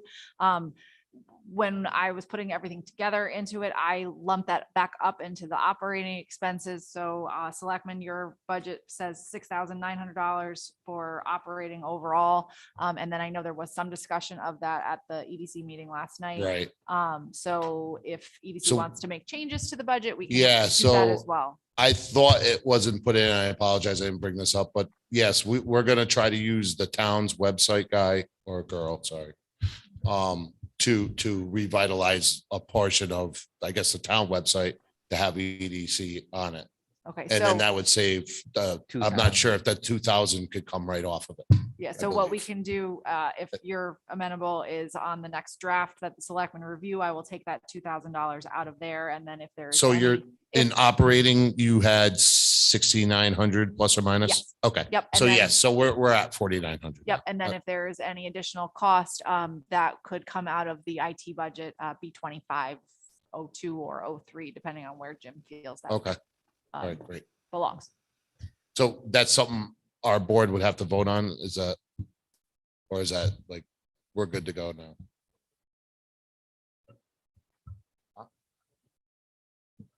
Yeah, sure. Last night, we had a fairly long discussion about this. We kind of have three levels of website. Number one, the EDC clearly wants to update the website. Goal one. There's 3 layers to the cake. The first would be sort of use the existing EDC site that's attached to the town's website. So that would be version 1, which is kind of where the consensus was last night. Version 2 would be to say, similar to what the fire service has, they have their own page. It's still attached to the town's website, but it's their own page that has more aesthetic control, has more services available to that page, but there is an additional fee of $3,500 to set that site up. That was sort of the second layer of options for the EDC. The third layer would be to have an outsourced, fully independently created website, which would be a little bit, again, another $1,000 for the initial setup, and maintenance over time would be a little more as well.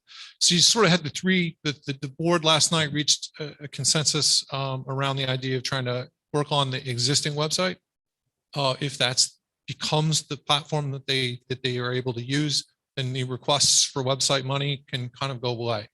In the end, if the capabilities of what the current website offers isn't exactly where EDC wants it to be, then they would ask that we keep that appropriation in place in the short term while they're still working on their question, because this is a decision the board's presently working on. So I think they're leaning now towards just working on our existing website, but the consensus last night was to sort of say, let's keep the ask in place. Well, if down the road a couple steps we want to remove it, I think that we ask EDC to formally make a motion to remove the request.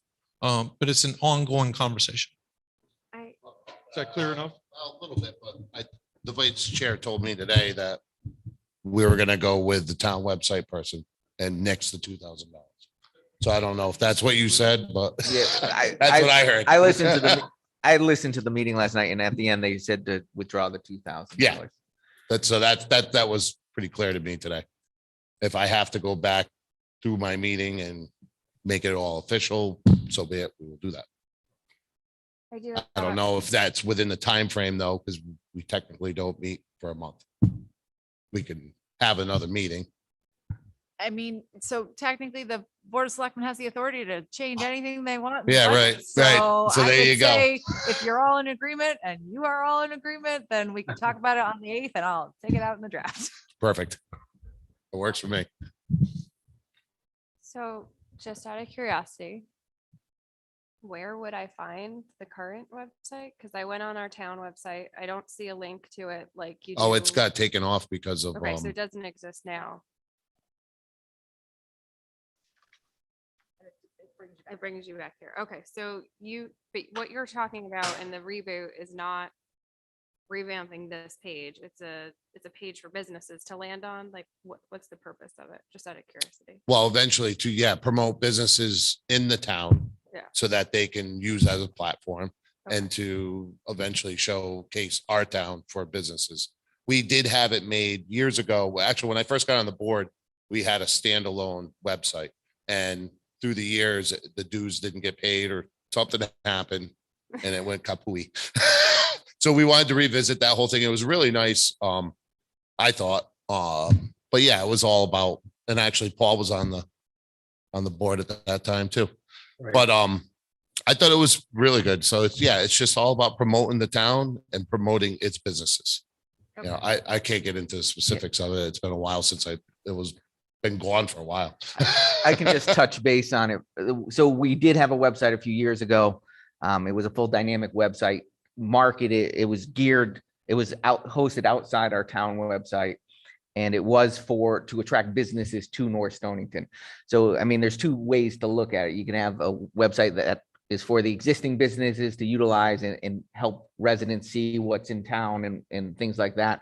This site that we had a few years ago was to attract businesses to North Stonington.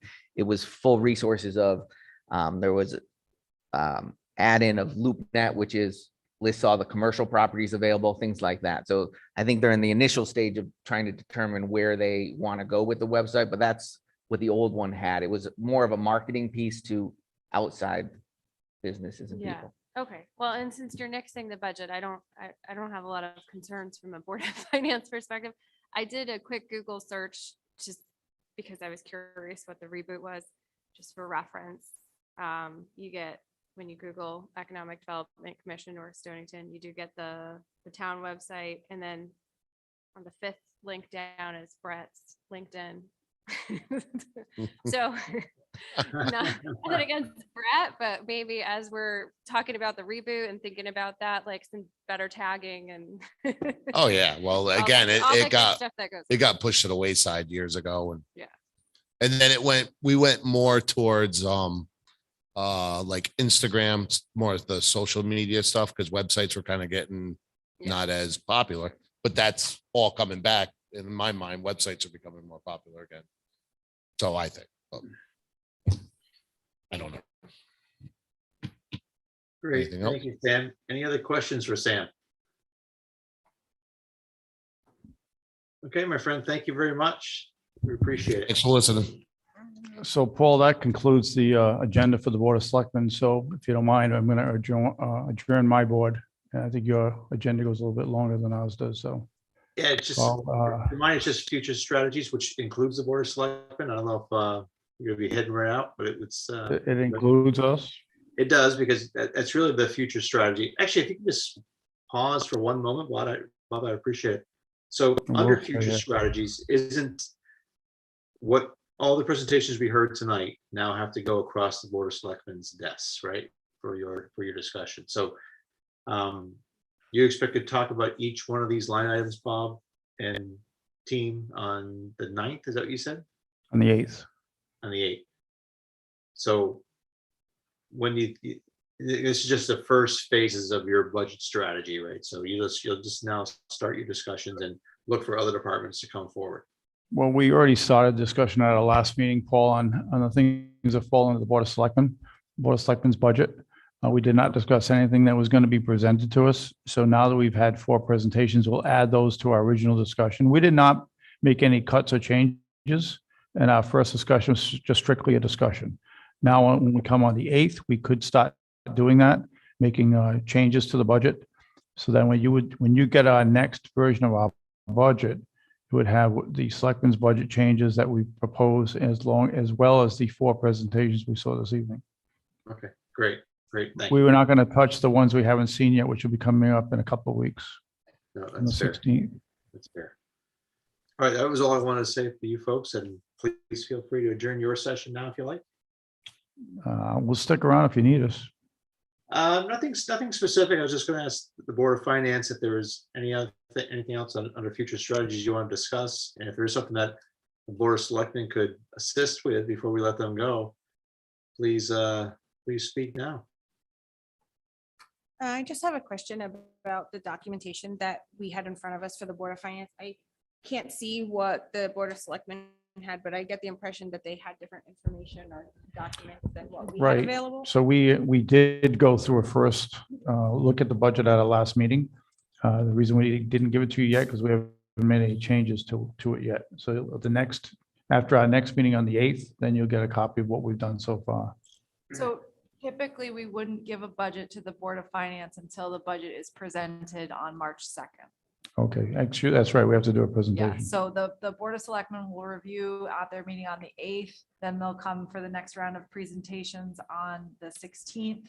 And then they'll have their meeting on the 22nd, and at that meeting, they'll make their best final changes, I guess, to then So- submit to. I guess I'm not questioning the process, but just informationally, it was hard for myself, and again, I'm new, learning curve, ask for a pass, but it was hard to follow some of the presentations because I feel like there was information that they were presenting that didn't match up to what we had and didn't match to what the Board of Selectmen had that might have been more helpful for us to follow. Is there anything that we received that they didn't have? It's just the budget, which has the 2% increases, which again, that's. But as far as the presentations, we didn't receive anything that they didn't get, right? No, everything were you able to open the link that I sent for all of the, yeah, so all of the department submissions, whether they're presenting or not presenting, are all in that file. Right. The highway department's big scenario we didn't have. Right, so like his deck was not in here. And then, No one had that in advance. Donnie sent that at the end of the day today. okay, so nobody had No that one had one. that. Great. Yeah, so we have the same information, just, and just a little background. So this is, we're all hearing the presentations for the first time from these departments. We haven't heard them prior. Years ago, they would present to the Board of Selectmen. So when I was on EDC, we would present to the Board of Selectmen. They would go through the budget, and then we'd have to present again to the Board of Finance. So then it changed a few years ago where instead of having the commissions have to present twice, even though some of these numbers might not come to the Board of Finance, the presentation of the needs were still there. So it just kind of streamlined the process, I guess, a little more. So I have another question, which is the budget that we were provided for like the actual from last year and the draft for this year is in a PDF file. Is that something that is in Excel? So I'm not talking about like all of these little, what was in the SharePoint site. We received the email that had the budget in it that lists all of the different line items, and it's in a PDF file.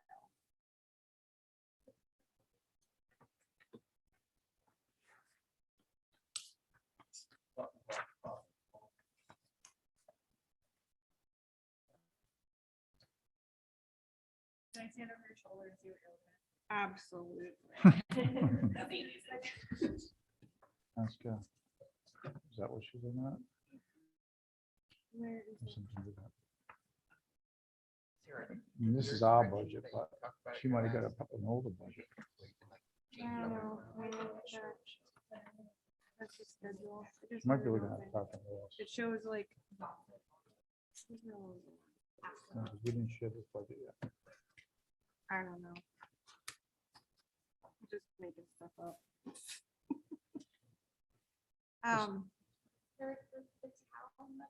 Yeah. No, but, so is that in an Excel? Just- That's the current year. All right, so here's what I feel like I'm missing. So we got 27 pieces of documentation in the SharePoint site. And there's nothing that's compiling that anywhere, That's what you're gonna get after the selectmen review it, make changes. but not till March. Right, because the Board of Finance doesn't review, and so basically what the departments have submitted is their big ask.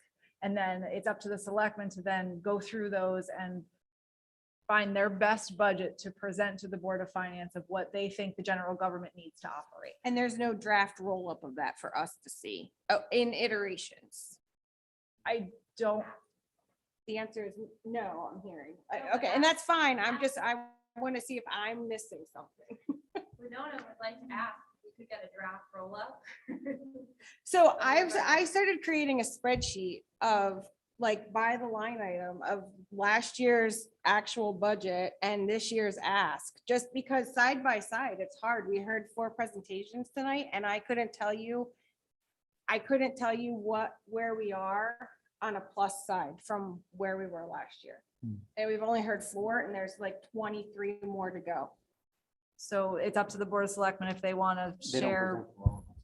So And that's fine, but we have all of those budgets that were submitted to us that you guys. you roll up, you I do guess. you do have what was submitted, and the reason we heard it at the same time, so we hear the same things. There was a time, I think 2 budgets ago, where we actually cut something out to the Board of Finance, put back in, because they heard it at a presentation, they thought it was important. So the thing is, for us, it's a work in progress until we present it to you.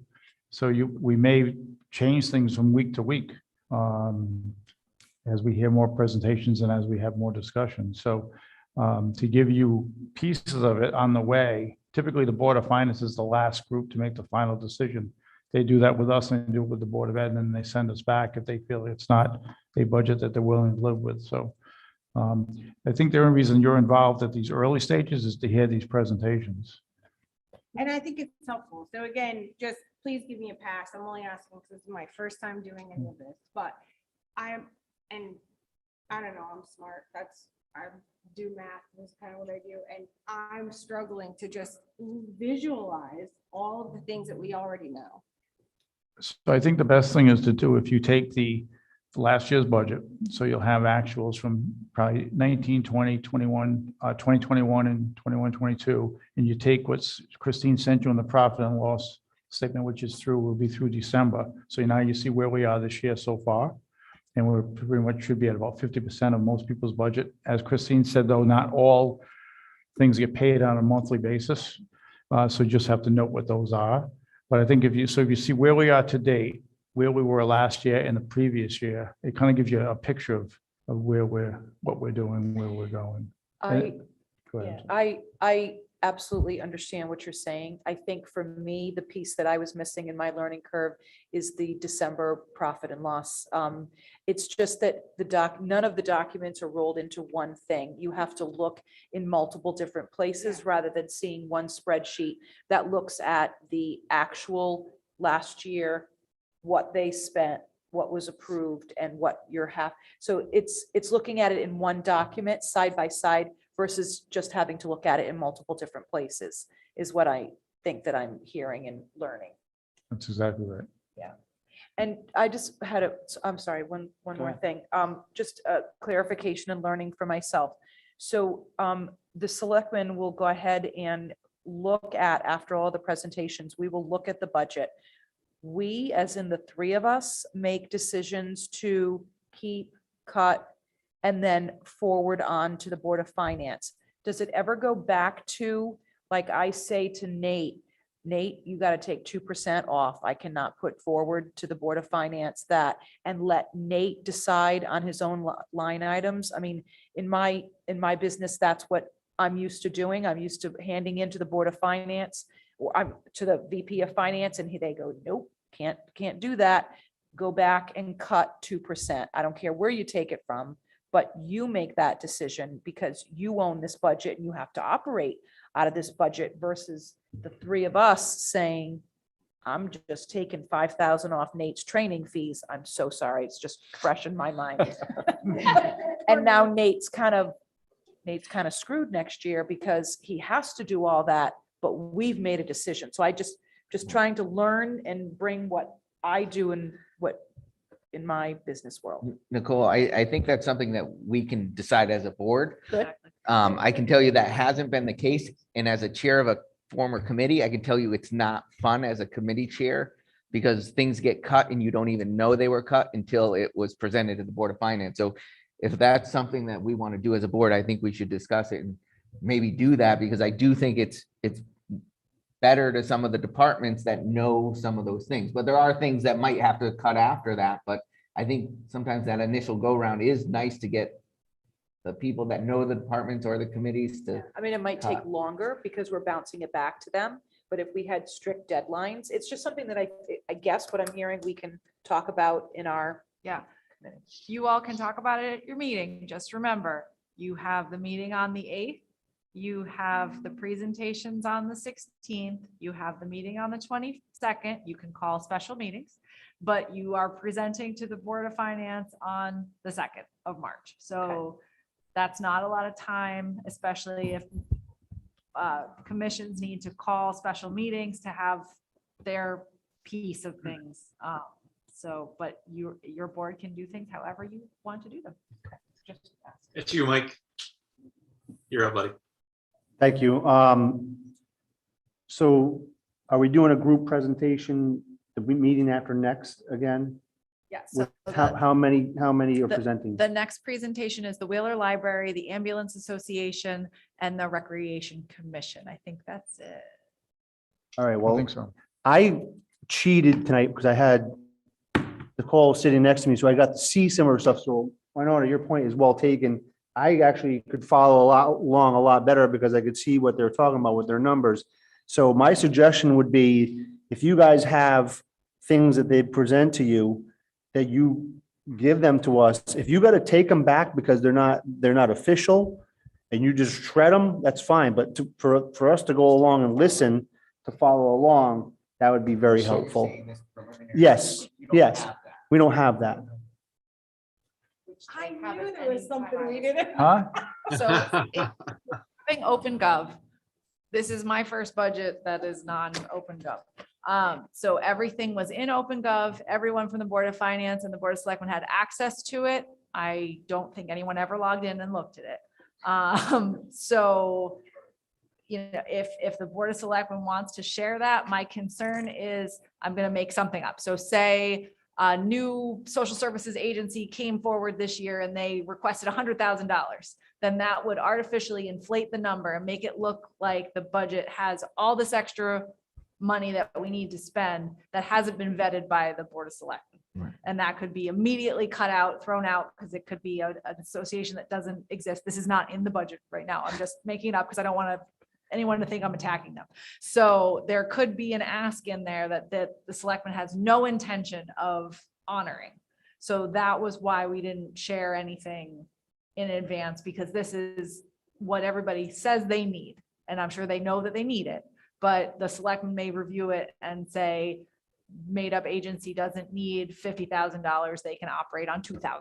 Right. We But the know department. we're not holding these guys to these numbers. We're just, when someone's giving a presentation and says, we have a $2,000 extra ask here, and there's a little notation on the side of what it's for, to see it. You it's have just- all that. It's semantics. That is all the department requests that are in the SharePoint, and that's what I've been sharing on the screen. That's Okay. what, So you don't have the actuals from 2021, really is what you're missing. That's the only extra in this okay.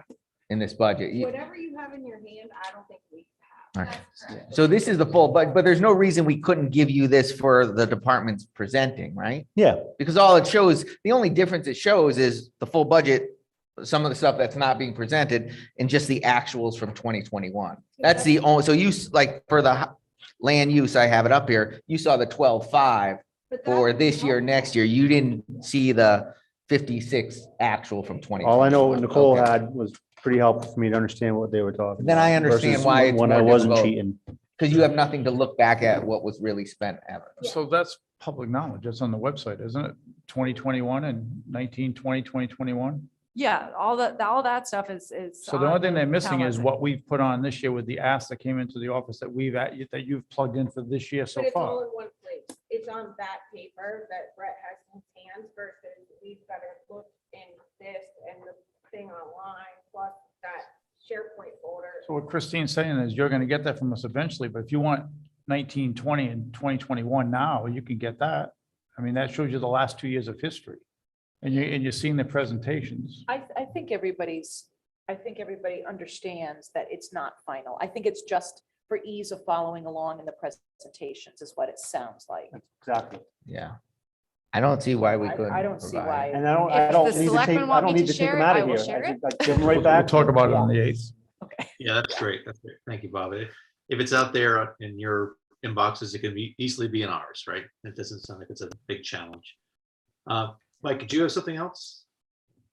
Nope, that was it. That was it. So, Carl, no, I did have one other thing. Go ahead. Just when, I know I'm beating a dead horse with the annual report tonight, but we have to approve it at some point. I made some suggestions tonight to the fire company and to Don about additions. Can you make sure that those are put in there? And I don't know if anyone else has any other ones that they want to have changed or add stuff to their reports. So the one I read, the land use office, I don't know when Juliet left, but it was very Juliet centric. So I wasn't sure if that was a She wrote it. carryover. She wrote it, but she Oh. took care of it. I'm confused. Was she an employee for the entire year? When did she end? Oh, yeah, she was done July 1st. Yeah. She loves us. Yeah, Juliet was an employee until July 1st, and then she still Okay, worked so on Fridays for the next 6 weeks. And then, I was just confused by that because I had a time of work. Thank you for that clarification. The question I have is, we had discussed possibly moving the date that we have to present the budget to the town. Has that gone any further anywhere? Because that would give us the extra 2 days or 2 meetings that we need. no, to I mean, Do if some of this information we're looking for. the ordinance says Right. first Monday in May. If the selectmen want to discuss any of that, that's their purview. Yeah, and I don't know how Sean had mentioned it. He thought we had to do something special. And I have no idea how to do that, but I just was curious. It would give us a little bit more time because remember we were conflicting with the Board of Finance as far as how fast they wanted to get to us and Board of things. Ed. Board of Board of Education, Ed, yeah. yeah, or the Yeah. Board of Finance. The Board of Ed. So I don't know if we can fast track that or get it moving so that we had some more time. So wouldn't that, All seem to be working pretty well together, trying to figure out what's going on. would that have resulted in an ordinance change, Christine? Is that what we were talking about? I mean, technically speaking, yes, you would need to change the ordinance, which would need to go to town meeting. You, I don't know what would happen if you just disregard your own ordinance. It's been done, as Sean has pointed out. There's been many Um, years. I don't think it was done. So then. again, that's why I say it's up to the Board of Selectmen. They call the town meetings, so. So we keep with an aggressive schedule for now. We don't know what the weather's gonna be. There's 3 or 4 years ago, I think we had snow every time there was a Board of Finance meeting. It snowed out for about 2 months. So we ended up doing the budget in June. It seemed like the end of May, early June. So just we'll keep the aggressive schedule for now and see what, Yeah, well, I mean, if we stay on schedule, that's great. If we don't, we have to move it. We probably can move it at that point. I was just Right, want to yeah, try right. and get it started, process started if we had to move it, would have everything in place. So all you had to do was sign it or do whatever we had to do. If it's something you could. I think we, as Christine mentioned, I think we've gone over that ordinance date before without a problem, so. Thank you. Yeah, the only thing to remember is that you want to have a mill rate set and bills out so that you have cash flow to pay the bills in July. So that's your only pushing Great. factor. So the other thing, I'm sorry, did I interrupt somebody? It's the second. He's too optimistic on how he's gonna feel in May going extra days. We got a long haul. Sorry, Paul. I think I hear somebody. That was Sarah. She's hiding in the corner. She was Okay. talking. Is she all set? She's still talking. I'm good. I was making a snarky comment about how it's a long budget cycle. And so Yes. I Yes. agree with keeping that aggressive. We don't want to be overly optimistic on how, what we're gonna feel like at the end of this marathon. Okay, great. Gary, go right ahead, please. Yeah, I have one more ask, and I don't know who contacts the presenters, but anybody, any group that's presenting that has outside revenue stream, I'd like to see the full budget built. I'd like to know what percentage of the town's contribution makes up their operating budget. It shouldn't just look at what the town provides and how it's consumed. I want to see how the entity runs. Is that allowed? Can we ask? And I think that's fair. I was going to mention that same thing. I thought that was a reasonable request that you had. I felt there's some sensitivity around that. I'm not sure if the chief is still in the room or not, but I think that's a reasonable ask. Christine, we asked, or Sean, when you were first selectman, did you ask?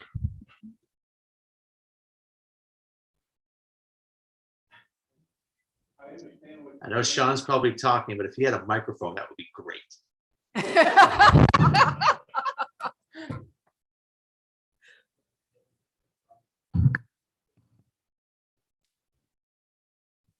There has been times when we asked for fire company's budget and got it.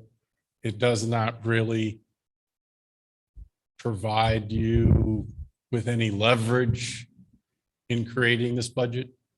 As the chief said, in all fairness, you'd have to be asking the library, the Pawcatuck Neighborhood Center, the Warm Center, the all of the charities that we give to provide basically their annual audits or whatever. And I don't know if you want to go there. So I did it at least 4 times for the selectmen. As the chairman of the board for the library, did a budget build, including the revenue that comes out of the proceeds of the endowment. I don't think it's an ask that's out of place. But So if you had cheated and looked ahead, the Ambulance Association's budget request does show their full income and that. So I don't know if they're going to talk about it in their presentation, but it is in the information that they did supply already, and it typically is. But as Sean said, and as the fire company said, they are a 501c3 nonprofit, and they're, I don't know that it's a gray area. No, I mean, we can't demand it, but we can ask. They can always say no. But the reason I asked the question of the fire chief was the page before him on the SharePoint folder was the Ambulance Association. It was there clear as day. Whereas it was just the B2601 for the fire company. So I was confused that it wasn't similar in approach. I think that I heard him say that all we had to do was request it from the board of directors, correct? A That's what I formal heard. request. Gary, do you have a suggestion on guidance that would drive who we would ask and who we would not ask? Like if we gave a threshold over $10,000 or like what might be a good set of guidance so that we're not going through all the way to the Pawcatuck Worm Center, right? Like It could be as simple as what percentage of your annual operating budget does this ask of the town represent? So is it 50%? Is it 10%? Is it 2%? You know, just to have an idea, because it shouldn't be their money and our money from any group that's asking the town for money. It should be, this is how we operate and this is how you can help us. I don't understand why we wouldn't ask that fundamental question. yeah, I agree with you. I'm just saying, do we want to ask that of all Sure. of them? Because there's like, if we look at the selectmen budget, I mean, we give like $1,000 here and $1,500 to Save Futures, like, or do we want to specifically say anything above $20,000? That's where we would like to understand what the revenue. I leave it up to the Board of Finance to decide where they snap the line, but you know, just the simple question, what percentage of the operating budget does this request ask or represent for your organization? What do you think, Bob? I'm glad you said it was the Board of Finance. Because you are the Board of Finance and you can ask the question. I mean, 20,000 is fine. I mean, I haven't looked through all the documents. By the way, Christina, I got to ask you if I didn't get that email. Carl forwarded it to me before the meeting, so I read them while people were talking, but just check your mailing list. I have to look at the asks and where they are in their totality because they're all separate sheets. But if we want to say 20,000 and above, fine. I'm good with that. So that would be like the Pawcatuck Neighborhood Center, the library, the fire company, and the ambulance, right? I think that would be about it. Right, so would you ask it of just those that are giving presentations, or would you ask it of all of them? I think those departments that meet that threshold, they're asking for dollars from the town, we ask that those groups, whether they present or not. I don't think it's outrageous. Okay, so then can you as the chair of Board of Finance draft an email and then I can forward it to all of those groups? Yeah, I can certainly do that. Do we need a motion? I think you're still talking. We presented with a form, we came up with a form that we want them to present the information, right? You should just include it in that form. And we can do that for next year, but that wasn't in the I'm form. saying, for that's this what I'm year. saying. You could, that's probably a way to go forward with it. If So you Gary, you're not. receive- If you receive revenue from other sources, what percentage of your operating budget does this ask represent? Something to that nature. That sounds like a So Gary, you're not lawyer talking type about of a document. Thank you, Mike. Let me raise my hand. Please go right ahead, Bob. Thank you. So Gary, you're not asking for a complete financial statement where you want to see how much money they have in their bank account and their endowment. Are you? You're talking about what percentage of their yearly expenses is covered by the town? Well, that's where we ended up. Originally, I said, give me your full operating budget. I'd like to see how you run, but I'm willing to come off that. And just Well, I'm say, thinking there's some organizations like the library, for one, that does not want to usually disclose how much is in their total savings account. that that, maybe that's changed, but I did the presentation for the selectmen a bunch of times. I did a pie chart of where the income comes from the library. It's not, Well, the money you took from the endowment, but you didn't talk about how much money was in the account, correct? what I did was I did a income build, so it was the revenue that the endowment threw. Right. So if you were taking 150,000 out of the endowment, we'll say you weren't saying that you had 1 point something million in the endowment. No, but you could back into it pretty easy. I said we assume 3% return on investment from the endowment gives us this, and that made up the pie chart. Even I could do that math. We'll see if that's in the presentation on the 16th. Okay, so that was all I had for future strategies, unless someone else has something else to discuss. We definitely entertain a motion to adjourn. Oh, sorry, go ahead. Paul, I'm not gonna, it's not a long topic. I sent a draft of a guidance spreadsheet to the Board of Finance members. Still tweaking some of the numbers in there. Don't worry so much about how it's summing out, but take a look at it and maybe if people find it valuable, we can work on it a little bit next meeting at the next future strategies agenda item on our next meeting. That's okay. Great, thank you. No, I think it's awesome. Just a word of caution, with emailing and stuff like that, just make sure we're not all trying to have conversations about certain emails that are sent out to everybody, because that's could be considered a meeting and it hasn't been advertised and whatnot. So just don't hit reply all. It does make it more difficult to do business, doesn't it? But we gotta play by the rules. The only last thing was, we didn't talk about when we want to approve the annual report. When's it again? By the end of the year? I don't know that there's. Do we want to just try to make a deadline that we want to get it approved? You feeling some urgency on this one, Mike? What? Are you feeling some urgency on this?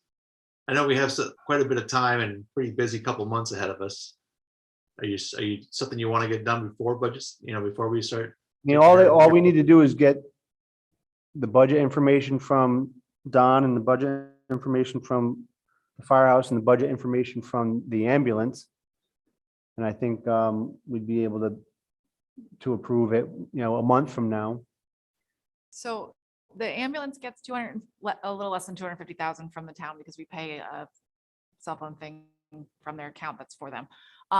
So they spend quite a bit more than that.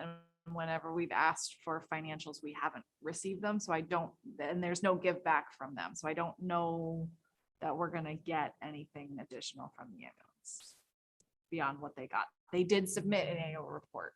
They did, and I have it. There's no financial information on it at all. Right. So the statement's gonna be, what did you get budgeted and what did you spend? Even though it's gonna be everything, every year, it should be on there. Again, that's all in the audit at the end. It's gonna be this whole report's gonna look a lot alike. Okay. Rather than a lot not alike. In my opinion, I mean, you guys can all speak up for yourselves, but I think we gotta have some consistency from year to year. And it says, this is the money you gave us, this is the money we spent, and this is what we did to spend it and what you got for your money. Yeah, I completely agree with you, Mike, because the last time I remember talking about it when I first started on the Board of Finance and I went and read it and it felt more like a newsletter than a Right, financial right, report. So right, exactly. I don't need you to copy what you did in the quarterly report fall. And, I want it's supposed to be justifying your money. So Right, Joe? I would say moving forward for next year's annual report, if the Board of Finance would create some sort of form that I can send out if you're looking for specific things. Because all they get is my email that has direction of please submit your annual report.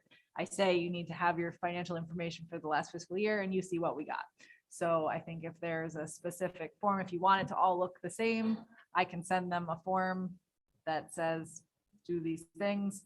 But I think we need to supply the form for them because for those groups that are boards and commissions or volunteer organizations, they may not view it the same way. It seems like most of the volunteer boards and commissions actually did a good job. I mean, they all look pretty much the same. Here's what we got the budgeted and Again, here's the land, actual. land use was all done by Juliet, so I know. take them out. But it's not just land use. A lot of them did it like that and, just some major ones where the town crew and